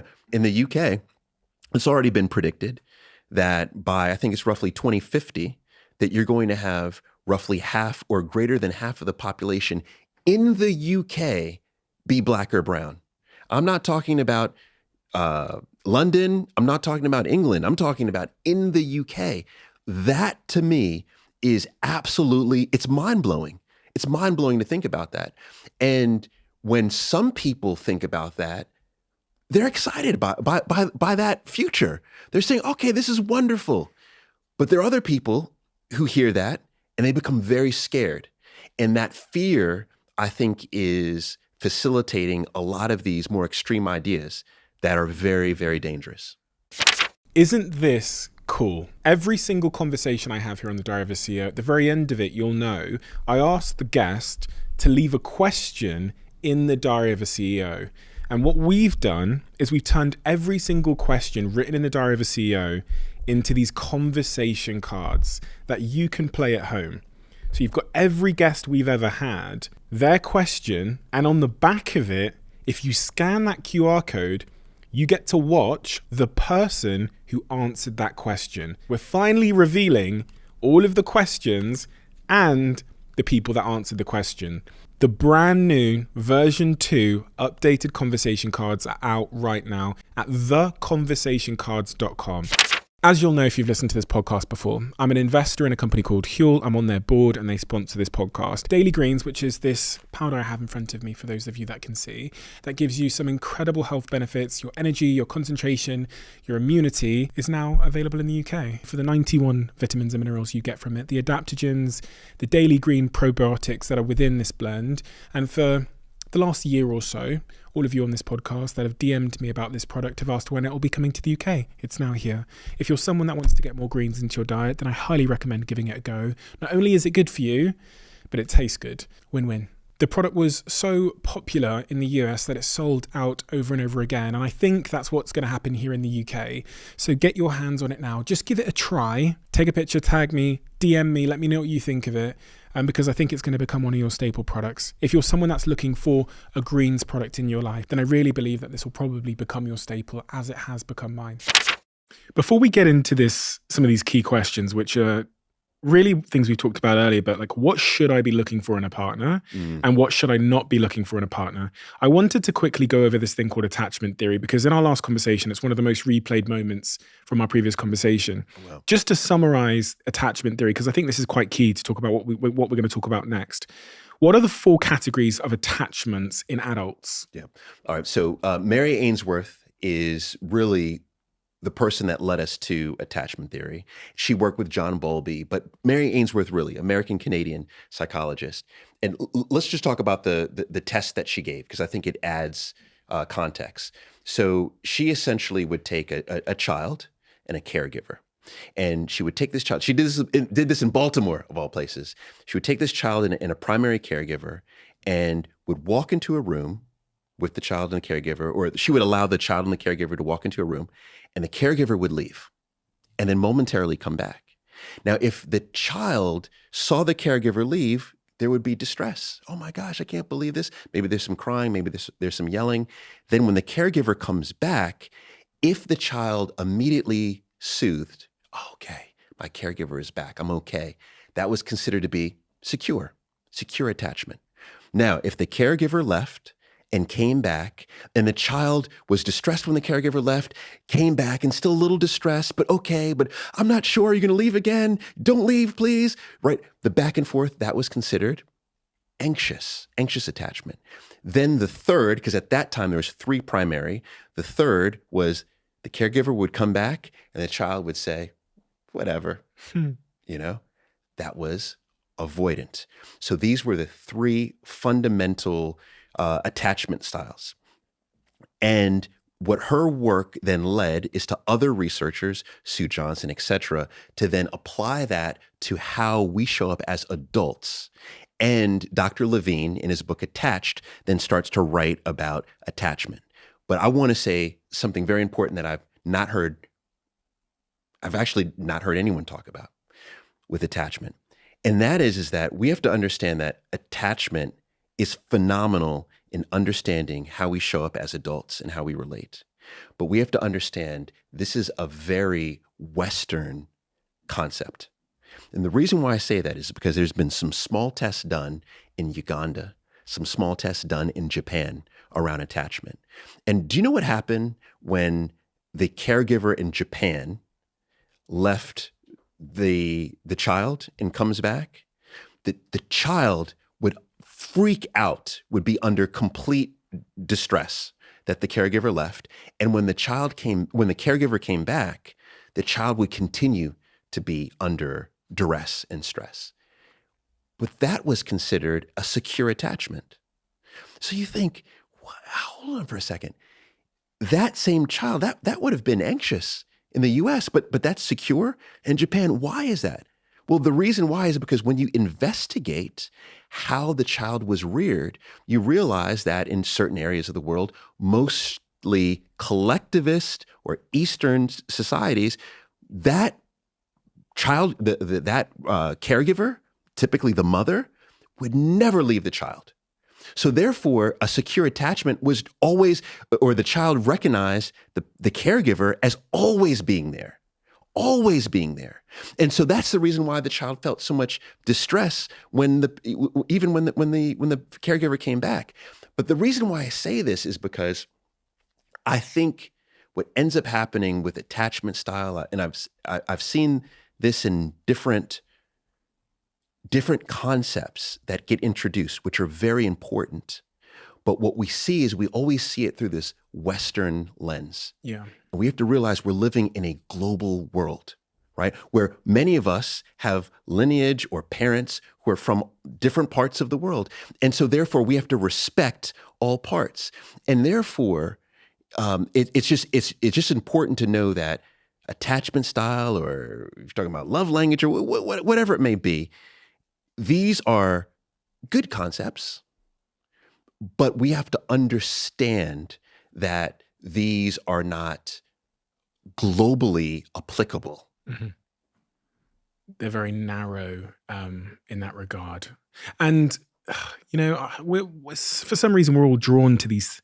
And we can when there's just three and we just pick the one we are, and then it gives us all the answers, that makes life much easier than the complexity of the truth. Yes. So let's not burst the illusion, Paul. We like late. But I think, I relate most to this idea of being the anxious, preoccupied one who probably wouldn't care when they came back in the room. Sorry, no, I got that wrong. You're avoidant. Yes, I'm avoidant. Yes. Yeah. And but it's interesting. Okay, you know what? Well, since we're on attachment style, I've got to go here. There's some phenomenal research that's been done around attachment style and sex. Right.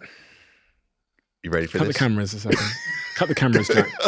Are they off? They're off? Okay, go ahead. Yeah, this is some phenomenal research that blows my mind. So these researchers looked at the number of orgasms that people have based on their attachment style and the type of sexual interaction it is.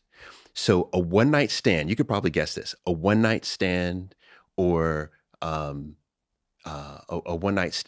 let's say a one-night stand or casual sex. If you are secure or you are anxious, you despise that. The data showed that the percentage of people who had orgasms in one-night stands or casual sex was substantially low. If they were secure or anxious. But if they were avoidant, off the charts. Why? Is because the avoidants were like, oh man, I don't want the emotional connection to it, right? And I think it's just important to see, okay, well, attachment styles, it does play into how we interact and why. But when you understand who you are, you could begin to shift those patterns. I'm sure a lot of people can relate in various ways. So you're saying that you're much less likely to have an orgasm on a one-night stand if you are a needy or a secure, because it won't be connecting with you. You won't be as able to be psychologically safe in that context? Absolutely. Just as an avoidant has less number of orgasms in a friends with benefits scenario. Why? Because you have to give up some emotional intimacy as an avoidant in a friends with benefit situation, right? And whereas secure would have slightly higher than they would with a one-night stand. So all of this is really about, at the end of the day, it's about really knowing who you are and why you are. Knowing attachment style, knowing about your traumas in life, knowing about your triggers, knowing about how you communicate. When you know all of these things, you become a master of your environment. Marcus Garvey from Jamaica, right, would always say, become the person who becomes a master of self becomes a master of their environment. It always begins with self.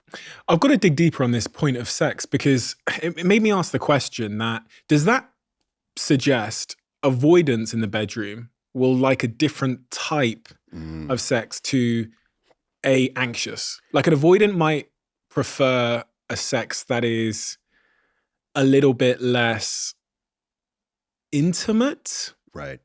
If you know what I mean? So I'm going to be assuming here. Yeah. But I think this is a topic I need to study now. I think I'm going to do a research study on this. Seriously, I'm willing to bet that an avoidant definitely has different sexual boundaries and different sexual interests than secure or anxious. Because ultimately, what is driving the avoidant is saying, I don't want the emotional intimacy that comes with this event.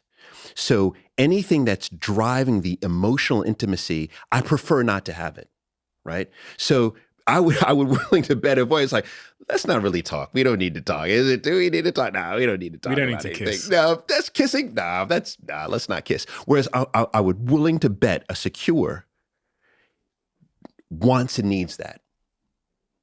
It's a good study. And an anxious. I mean, even more so. An anxious probably needs 2 days of foreplay, before. And an avoidant just wants a transaction. Just wants a transaction, right? Let's make it efficient.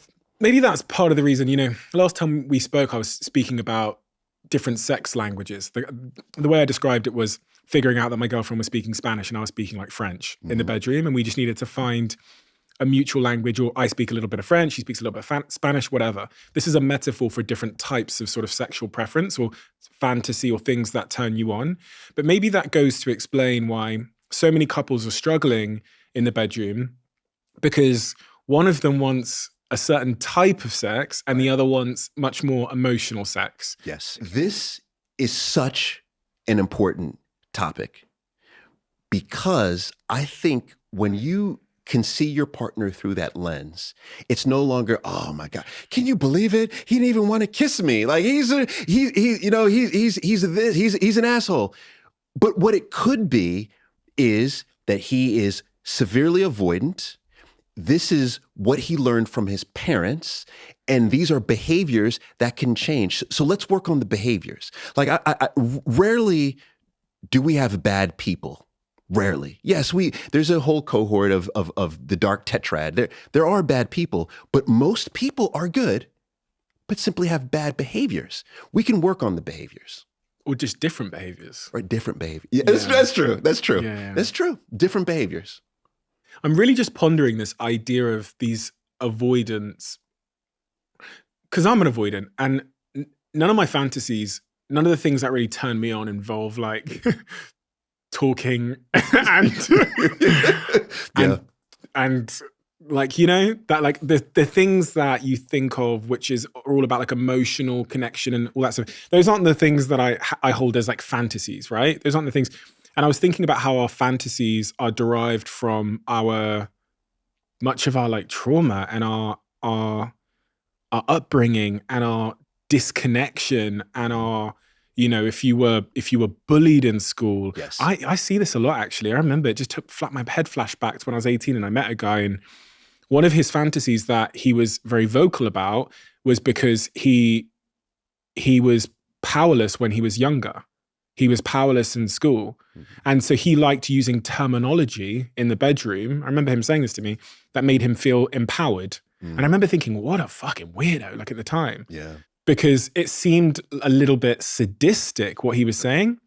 But to think that something that happens on the playground can translate right to the bedroom when you're 35 years old, and the thing that gives you an erection is pretty interesting. It's worth some further inspection. It is. I mean, how our experiences at home as we grew up, our experiences on the playground, our experiences with our first lovers, but even beyond that, the experiences that our great grandparents had, the wars that they were in, the Holocaust that they were in, the transatlantic slave trade that they were a part of, all of these intergenerational bits of trauma, right?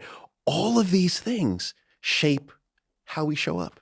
It shapes who you are today. It shapes who I am today. And that's why we have to go back and understand this. And when you can understand that, you can more fully appreciate your partner. Just like you're saying with your friend, I think it's so great because you're saying, okay, when I heard this, it sounded crazy talk, but now I understand, so we could begin to dialogue about this. And it's an interesting question whether his fetish is wrong and it needs fixing and it's like yuck, or if it's just different. Mm-hmm. And I guess that comes down to whether it hurts anybody. Yeah, I guess that's the key. Exactly. Filter. Exactly. If it hurts, he's in the sadist category, mm-hmm. And that's something that should be addressed.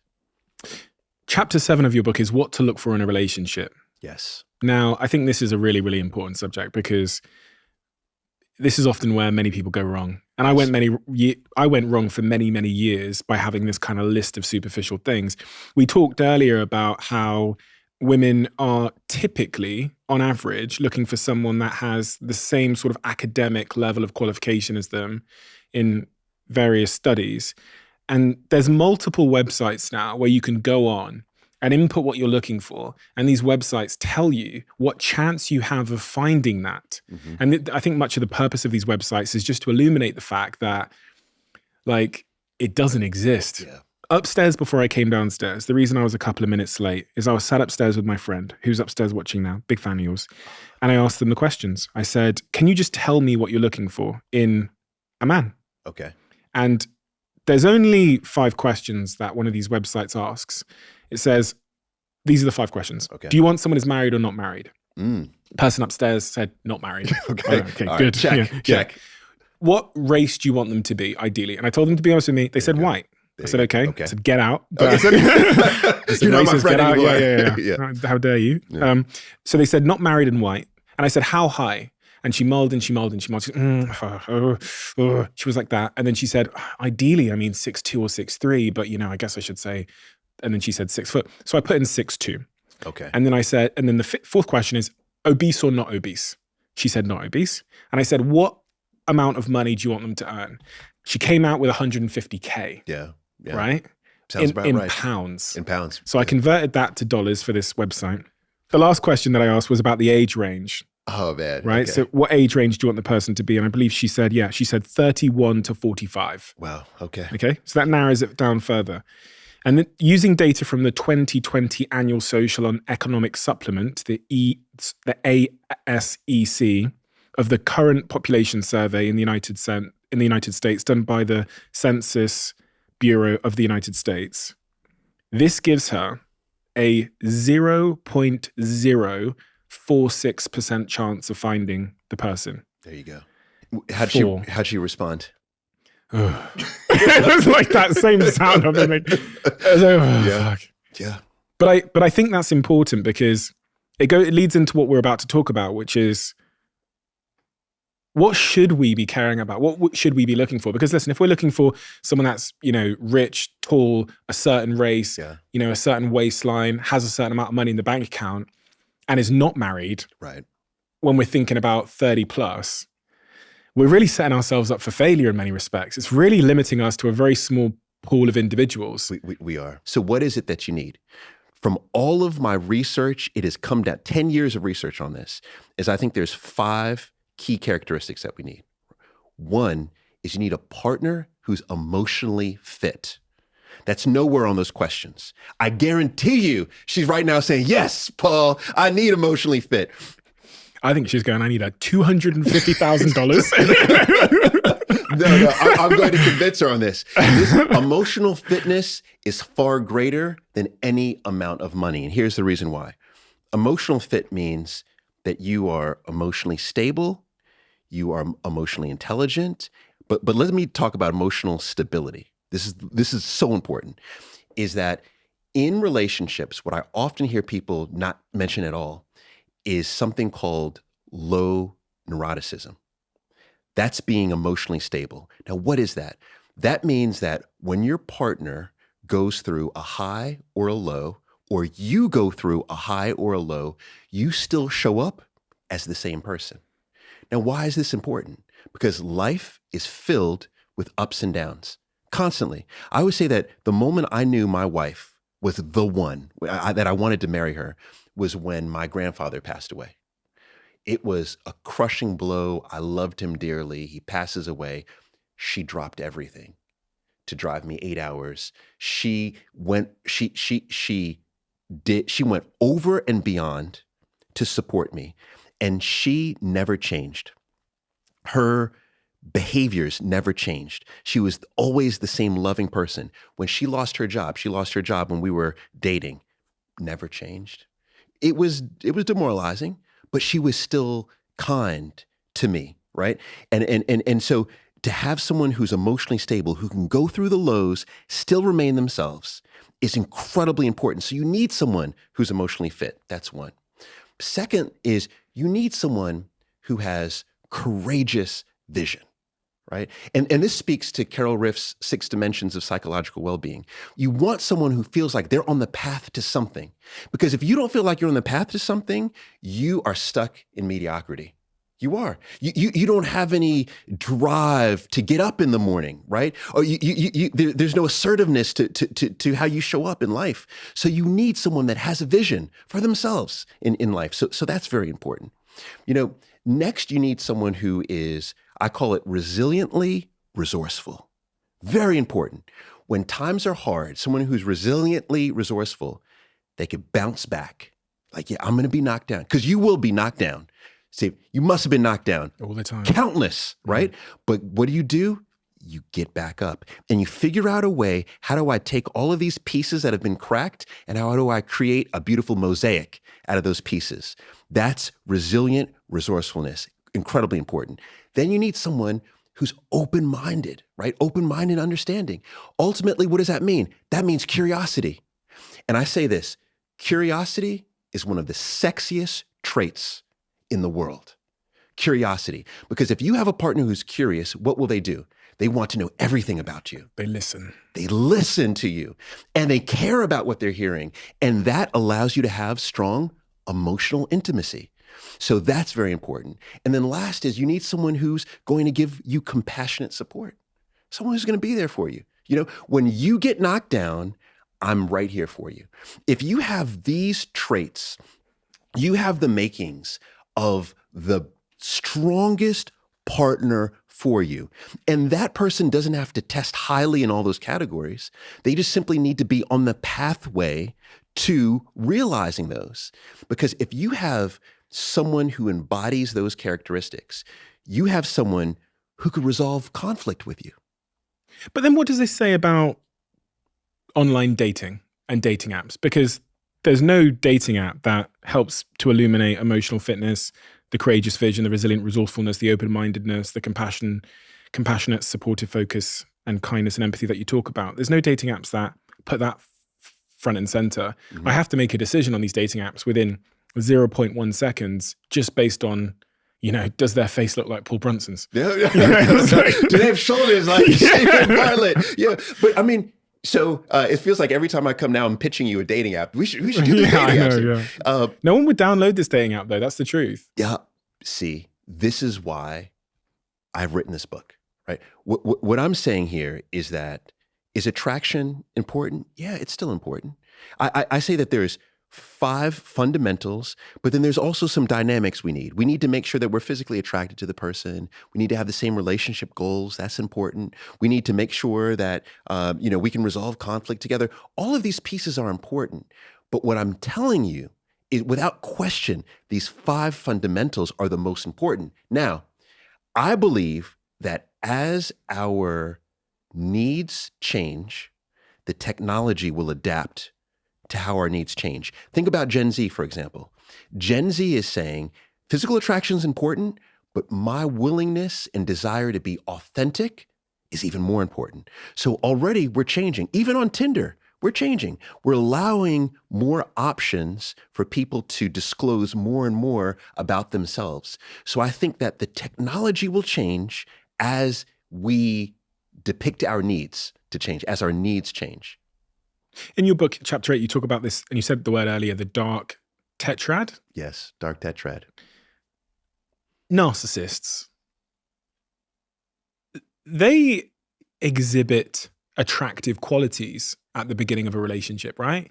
Because that's characterized by being sort of self-assured. Like on the surface, it seems like confidence. Yes. Yes. There's some great research around speed dating, and it looked at who are the most successful when it comes to speed dating. And you know who the most successful are? 2 types of people, narcissists and psychopaths. They're the most successful at speed dating. Now, why is it the truth? It's what you were just saying. They show up as self-assured, as confident, but you know what else they do? They're willing to lie.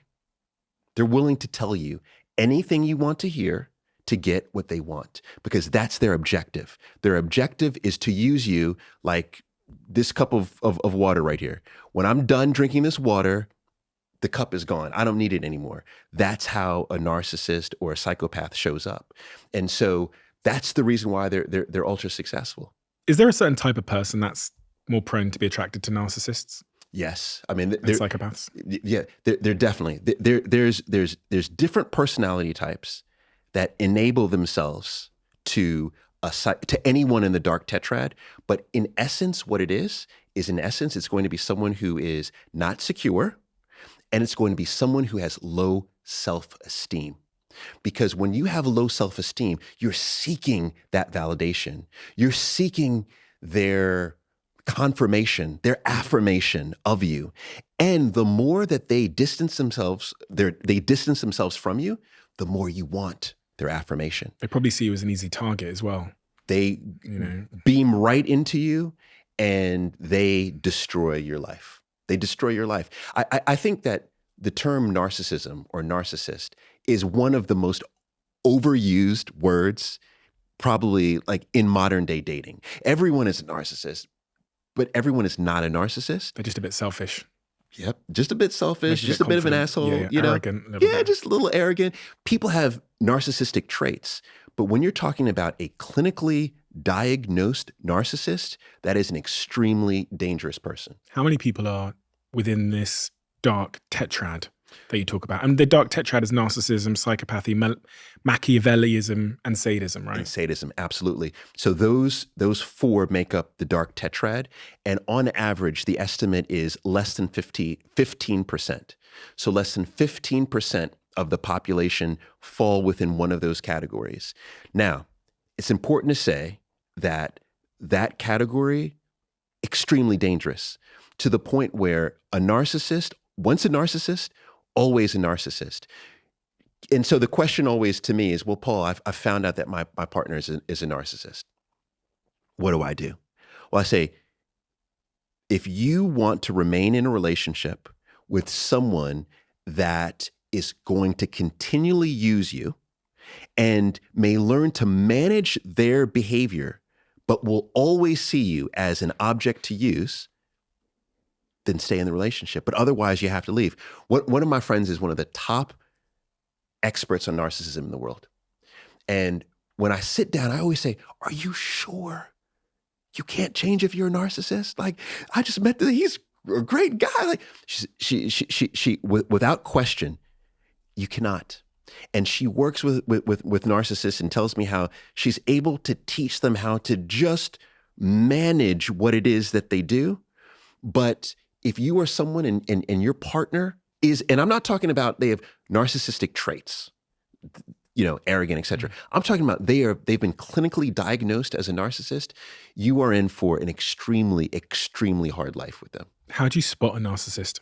Oh my God. I mean, so people talk about love bombing all the time, but ultimately a narcissist's objective is to use you for whatever it is, like to use you for their pleasure. They could have some Machiavellianism mixed in, because a lot of the dark tetrad, the characteristics overlap, where Machiavellianism is about strategy specifically for their pleasure.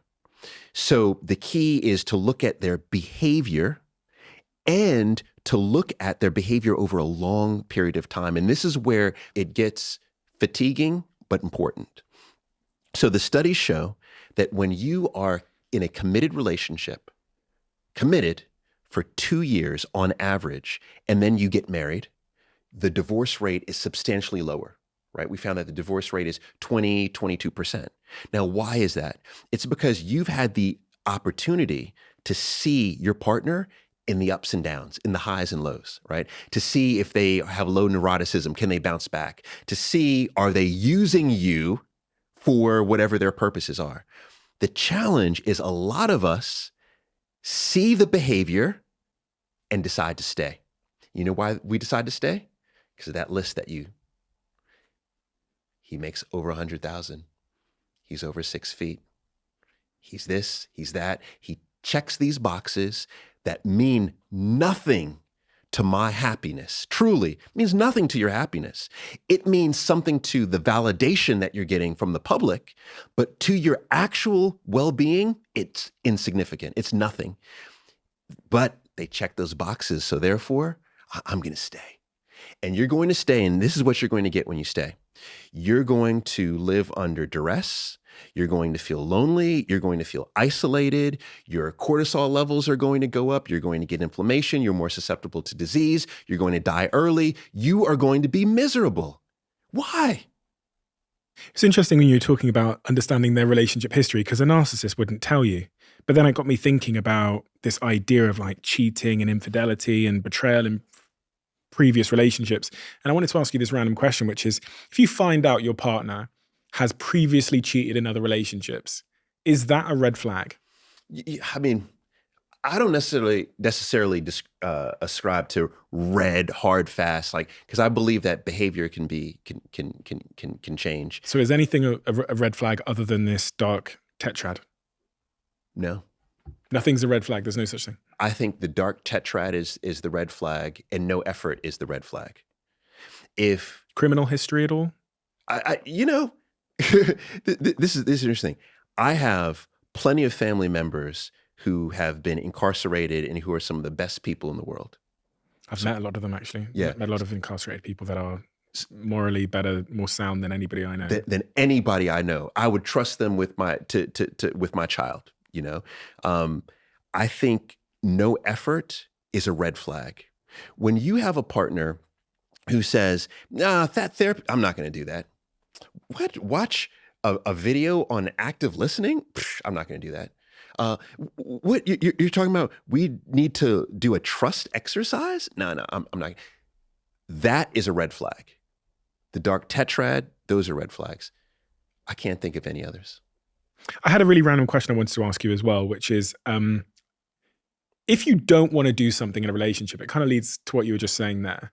If you don't want to do something, should you tell your partner? So your wife goes to you, Paul, "Hey, Paul, I want to go watch this ballet thing. Do you want to come?" Mm-hmm. In that moment, you have no desire to go and watch the ballet. Yes. Right? How does one respond? Are you asking for a friend? For a friend, yeah. For a friend. Oh my gosh. All right. No, because like something I've been thinking about a lot lately, which is like, me and my partner have talked about it a lot, which is, if I ask her if she wants to do something, yes, should she tell me the truth and go, "No, I don't want to go watch Manchester United play"? Or should she just come along and do it because she should be helping me meet my needs? Yeah. All right. To answer that question, it's really about your history in resolving conflict. And have you been able to resolve conflict as a partnership in a healthy way? Because what ends up happening in relationships is, let's say before she asks you about Manchester United, right? You've had a disagreement, but the disagreement was not resolved. And there's pain on her side, pain on your side. Well, she's going to learn, and it will be reinforced to not be truthful with you, because she knows that you as a couple have an inability to resolve conflict, and therefore she wants to protect herself. And oftentimes what ends up happening in relationships is that patterns, toxic behaviors, patterns are reinforced time and time and time again. So you get to a point where, of course, you can't tell each other the truth, because the moment that you do, there's an explosion. That's why it's important. You have to build. A great relationship is just like you're just adding a layer on top of a layer on top of a layer on top of a layer, very thin, a piece of paper. And every time that you're able to do something good as a partnership, every time you affirm your partner, she affirms you, you resolve conflict, whatever it may be, it's another layer that's added to that partnership. And as you're growing, it affords you the opportunity to be more bluntly transparent, to the point where I walk out, my wife's like, "Why you have those leather trousers on? Like, those are ridiculous." Like, we're at the point where we can, in a most blunt way, be ridiculously authentic with each other. And it's because we have stacks and stacks and stacks and stacks of previous foundation of history. So I can't immediately say, walk out and be ultra transparent because I don't know what the history is. But if you have a strong history and you're able to resolve conflict in a healthy way, then you are able to be even more transparent. It's, relationships are this constant balance of checking in, understanding your partner's feelings, affirming what those feelings are, understanding your desires, what your feelings are, ensuring that they're affirmed. It's constant. It's constantly moving, which is why I always say it's like the marriage, there's never stagnation in a partnership. You're never just this. You're either growing or the relationship is dying. Ugh. Like there's no in between. Shit. There's no in between. But it sounds like it's growing. It sounds like yours is Yeah, growing. it is growing. Yeah. It is growing because, do you know why it's growing? Because of the thing you said earlier, which is because of effort. And because both parties care to put in the effort. There you and go. so there must be so many people. I would hazard a guess that the majority of people are the 80% that you described earlier. You said there's 20% that are happier than ever and 80% that are less satisfied than ever. I would hazard a guess that there's an 80% of listeners out there now that are in a relationship where they realize that the effort is gone. Mm. And when they don't know when it went. Maybe it was when they had kids and work became really, really busy. But at some point along the way, effort became deprioritized. Yeah. And there was a belief that things would stay the same even without nutrients and water and sunlight. Yes. You know what I mean? But Yes. there's nothing in nature can grow without continual nourishment of some form. So chapter 9, my Yes. last question. Okay. In chapter 9 of your book, you talk about John Gottman's Four Horsemen. Yes. What are the Four Horsemen? Okay. So John Gottman, phenomenal. I'd say one of the top researchers on what it takes for a marriage to sustain itself. And he analyzed hundreds and hundreds and hundreds of couples, and he actually would break them down into 6-second increments because he would videotape them, and he would look at how they interact with each other, and he determined that based on how they interact with each other is indicative of if they will stay together in a relationship. And he identified these 4 attributes, if you will, these 4 types of interaction that suggest, you know what, things are a little shaky. And one of the 4, if he sees with 99% accuracy, he believes they will break up. So what are they? 1 is criticism. 1 is defensiveness. A 3rd is stonewalling, but here's the biggest, and I see this a lot: contempt. If you have a partner who shows you contempt, as Dr. Gottman would say, there's a 99% likelihood you'll break up as a couple. Now, why is that? The reason why is because real contempt suggests that you are on a whole nother level than your partner. It's a level of disrespect. You're saying to your partner, you're no longer on my level. And you can see contempt show up in these small 6-second increments. You're watching a couple, I see it all the time. I see couples arguing, and you see the eye roll, the look away, the look back. In just those moments, one partner is saying, you're not even on my level. Like, you shouldn't even be in my presence, right? When you see that level of disrespect coming from your partner, you know they don't respect you. They don't value you. And so the 4 horsemen of the apocalypse is real. And it's something that we need to be aware of, because when we're aware of these things, we can witness, are they showing up with our partner? Or are they showing up with us? Where does that contempt start? What is the seed that grows into contempt? It could start from a myriad of places. I fundamentally believe it begins with us selecting bad partners. It begins with us choosing a partner that we have very little hope of completing the finish line with. You know what I mean? Mm-hmm. And so we are not on the same page in terms of our relationship goals. Maybe we don't share the same values. Our partner's not kind to us. We can't resolve conflict. And then every small interaction, there's another hairline fracture, another hairline fracture, another hairline fracture, and it grows. Most relationships don't break up because of one incident. They break up because of hundreds of small little incidents that happen over the course of time. And you get to a point where you cannot take it anymore. That's how most relationships break up. So how do we stop those small incidents then compounding into a divorce? Is it about conflict resolution? Oh, yeah.